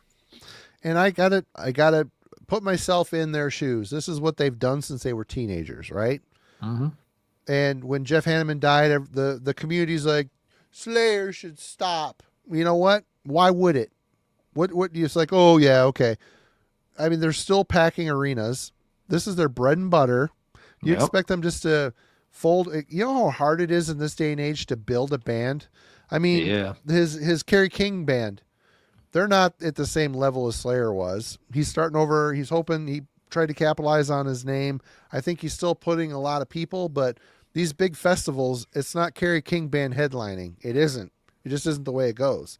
So I always understood the fact that it was fine for Slayer to continue without Hanneman, because what else are they going to do? Just quit and go get a job at, the local beer distributor?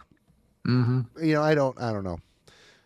I'm a little more forgiving than a lot of fans are when it comes to that, because you have to put yourself in the shoes. This is my livelihood.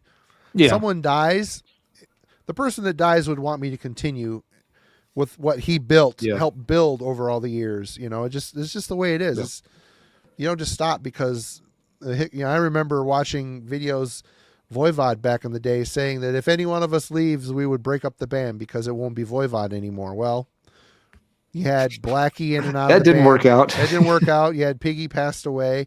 Yeah. And it still went on. They replaced Piggy with a guy that's just as good, if not better, of a guitar player than Piggy was, and completely maintained the Voivod essence, if you will. But yeah, I don't know. I can see these old bands, but they're still packing stadiums. They're still selling merch. They're still Slayer. Keep going. Fuck it. Yeah. It's kind of the same thing, when people start calling for bands to change their name. It's like, I get that if they've changed their sound and lineup and you feel like it's a different entity now, but especially if a band, has actually kind of, gotten to a certain level, to say like, oh yeah, we're not going to be that band anymore. We're going to start over with this different name. You're automatically ratcheting yourself down a couple of levels just by making that change. Doesn't matter how good the next album is, what label you're on, how much press they do. You are back down in the minor leagues at that point. And they're going to always be booked and promoted as the band formerly known as Slayer. Exactly. So what the fuck is stupid? The fans want us to quit because someone died. Well, you know what? Cliff Burton, another reason. People be like, "Oh, Cliff Burton died. Metallica should break up." Guess what? Look at them now. They're the biggest band on the freaking planet for metal. So, I'm sorry. Anyway, last one for me. You ready? Last one for you. Go for it. I don't remember the name of this shit. Scythian's Hubris in Excellis. Oh, someone mentioned that earlier. I think it was Old Head, maybe. Yeah, we did this in the album club. I think we turned some people onto it. I know we turned Logan onto it. He ended up buying it. But this is one of those I got like a 330. Hell's Headbangers every once in a while has those sales. 333 for records or 7. I don't remember, whatever. But I got a bunch of records I bought for cheap. Listened to it once and went, meh, put it back on the shelf. Kellen picks it, put it on and listened to it a bunch for the week. And it's actually a really kick-ass record. It's thrashy. It's got some death metal in it. And there's like a majestic, triumphant, like Destroyer 666 kind of vibe to this. Not necessarily in the cancelable type level, but in the music. There's a really catchy songwriting style here. If you want to find out us ramble on about this for about an hour and a half, go check it out in the album club in the playlist on the YouTube channel. But yeah, this is a surprisingly good record, and it's such an unassuming cover. And again, Hell's Headbangers, their record label, they're a great distro, but the record label is hit or miss for me. They put out some killer shit. They put out some stuff I could care less about. Decent, but not necessarily something you want to own, But this is a good record. Surprisingly good record. Good deal. Let's see. Go ahead. Oh, I was going to say, yeah, just a hand. I'm not going to go discuss these in detail. Just since we're sort of wrapping up, handful of releases that we at least should mention, and a lot of these have been mentioned in the chat. So yeah, just kind of a quick shout outs to some other stuff from 2015. Autopsy did Skull Grinder. Good album. I like that one. A lot of heavy, slow stuff on it. Bell Witch did their second one with Four Phantoms. Obviously, that band would become huge on the follow-up to Four Phantoms. Rivers of Nile released Monarchy. That's a band I never could get into. I don't know if I ever heard them, to be honest. They got really popular. I think maybe the album after Monarchy, or maybe it was Monarchy. I don't even remember. They had a sax. They brought the saxophone to death metal in a way. No. Yeah. Oh no. It did not work for me. But I mean, they were big there for a bit. Imperial Triumphants, Abyssal Gods. I have not heard that album, so I couldn't pick it. I think it was They brought the flute. They brought the flute to black metal with his dad Kenny G on the new last album. Oh no. Let's see. LKV earlier tonight mentioned Vastum had their whole Below EP.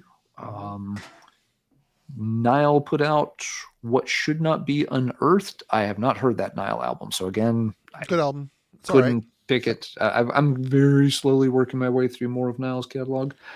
Some folks did mention in the chat earlier Napalm Death's Apex Predator. Another one I don't know, but folks seem to like that album. I checked out at that point. Let's see. Havo Krunu's first album came out. Noteworthy because they're about to drop their fourth album. Kellen and I have recorded a review for the upcoming Tavastland release. And the last one I wanted to shout out here that, some folks will probably wonder why the hell we didn't talk about this in detail. Leviathan released Scar-Sided, which I've heard the album a couple of times. I've never quite been able to get into Leviathan. Not bad, kind of interesting, but it's very dense material, of course. And every time I've tried to get into it, it never quite sinks in. But yeah, it was obviously a big anticipated release in 2015 and got a lot of chatter. I didn't hear it at the time. I saw people posting about it all over the place, but yeah, didn't actually get to check out Scar-Sided until a later date. And it looks like I have lost my co-host. Either that or my co-host has lost me. So I'm going to assume I'm still alive and chat here for a minute or two while Marty looks to get back on because he's got a device that's not connected message. So let's do a couple of honorable mentions then. This came out in 2015. Wolf Hooks, The Impaler. This is just a fun, traditional heavy metal release. New wave of traditional heavy metal kind of stuff. Pretty good vocalist and very catchy songwriting. Unfortunately, it's the only thing the band released. I think even Metal Archive says they're broken up. And if Metal Archives has switched them over, they're toast at that point. We've made that joke enough tonight, I guess. I'm here, Alan. I don't know. My camera, all the thing suddenly came up and said my camera was no longer connected, and I can't get it to work. So, oh, okay. Yeah, I don't. Yeah, it said device connected, and you completely disappeared from the screen and from the side and the bottom and everything. Yeah, so, I don't know what's going on. Maybe the camera died. That'd be great. The show must go on, so I've kept going. Yeah, you sent me this, and yeah, it's a cool album, very fun. And but yeah, if you're back, then we will just kind of wrap it right there. So yeah, 2015 is kind of an interesting year. Again, I think for me, the theme of the year ended up being, it wasn't like one genre was bigger or dominating the scene, but it was the newer bands that were making the really good stuff. Those groups that were just starting, again, maybe it was their first EP, maybe they were on their second or third album. That's the stuff that I really like from this year. The veteran acts that had been around for, decades, a lot of those albums don't connect with me from 2015, but such as it was. And conclusion, a big thanks to Ben and Brandon from Forgemaster Metal for coming up with the topic to revisit albums that are 10 years old right now and seeing what 2015 had to offer. Hope Brandon feels better soon and will be able to join us next time around. And yeah, it was great getting to chat with Ben. He had a set cutoff time, so that's why he only joined us for the first half of the show, not the second half. But yeah, definitely check out Forgemaster Metal. Links in the description down below. See what he's got going on. Also down there, while you're looking at those links, please go check out Celtic Frosty's new channel. He just put up his first video about a week ago. Get ready to shoot another one too, by the way. Yep. You sound really funny right now. What the hell is going on? I don't know, but yeah, you sound like you're in a closet. Just letting you know, it'll work. But yeah, please go check out Frosty's. Leave him a nice comment. He was pretty nervous about trying to do it. He doesn't come across nervous. I think he actually did a really nice delivery on it. But yeah, go give him some love on his new channel for sure. All right, I'm back. And that's going to do it for tonight. Marty, it's been fun as always. Anything you want to say in closing? Do I sound better? You sound fine right now. Yes. I don't know what the hell happened. Total brain. My computer had a brain fart. But anyway, show notes. Yes. Monday we have Kellen and Alan got together and they discussed the new Havakrunu Finnish black metal band album. I will have a review up for that, all edited and ready for you all to check out on Monday. And also Alan and Logan shot a collaborative review for the new Christian Mistress album, which I will get edited this week as well. Mm-hmm. But yeah, a lot of good stuff coming up, and I cannot remember when's the album club is, which isn't great. PJ picked it, didn't he? Oh yeah, I've been listening to it all day actually. We are talking about the Fire and Sword album, Glory, their debut full-length album. Oh, by Fire by Sword, yeah. By Fire and Sword, yeah. Another Utah project, I think, right? I gotta tell you, yeah. It is so much fun. What a fun record. Yeah. It's just I like their debut EP a lot, but I think they have some lineup changes before that album comes out, so it's a little different. Yeah, it's really the concept is really cool, and the music is so catchy, and the singing, oh, I love it so much. It's a fun record. Fun record. Yep. Yeah, Rick, here's another one we didn't mention tonight, Swallow the Sun. I'm just not really familiar with that. I don't own any Swallow the Sun. To check them out. Yeah, me too. Yeah. Yep. So that's it. So lots of good stuff coming up. Thanks to everybody in the chat for joining us. It's been fun as always. But Marty, I think it's time we let these good people get to bed if they're watching live. If you're watching this later, it might be 1:00 in the afternoon. You're not going to bed. Yep. It's like, what the hell is this guy talking about? We recorded. We usually talk, 9 p.m. to midnight on Friday nights. Yeah, if you're up, you're not doing anything else, feel free to hop on, join the live chat. It's a great group of people, very knowledgeable, and very polite. People can agree and disagree in the chat, but we've always been really, really fortunate to have sort of a troll-free atmosphere where people just they want to talk metal. They may not agree with you, but they'll be cool about it. And so cheers to everyone in the chat. Next week is episode 200. Devin was asking what we're doing for that. It's a secret. Can't let it out of the bag just yet. Which means we don't know yet. Shh. You just let it out of the bag. We'll Procrastination is the mother of invention, Alan. Come over to me. We may or may not have the dark side. We may or may not have something a little different for episode 200. We do have some cool things in the works for episodes in the very near future. Some new guests, some returning guests, and it'll always be a lot of fun.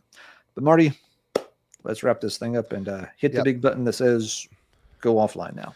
Yep. And everybody, if you want to continue the conversation, go join our Discord server. There's a lot of fine people in the chat that are in there all week talking, sharing albums they've been listening to.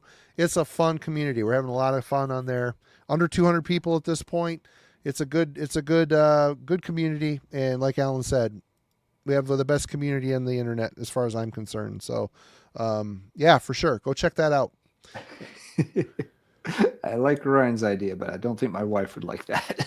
Oh God, I wouldn't be able to do it right now. That would be detrimental to a lot of things. It would, but tempting nonetheless. Right on. Yeah, cheers everyone. You rule. We'll see you next week.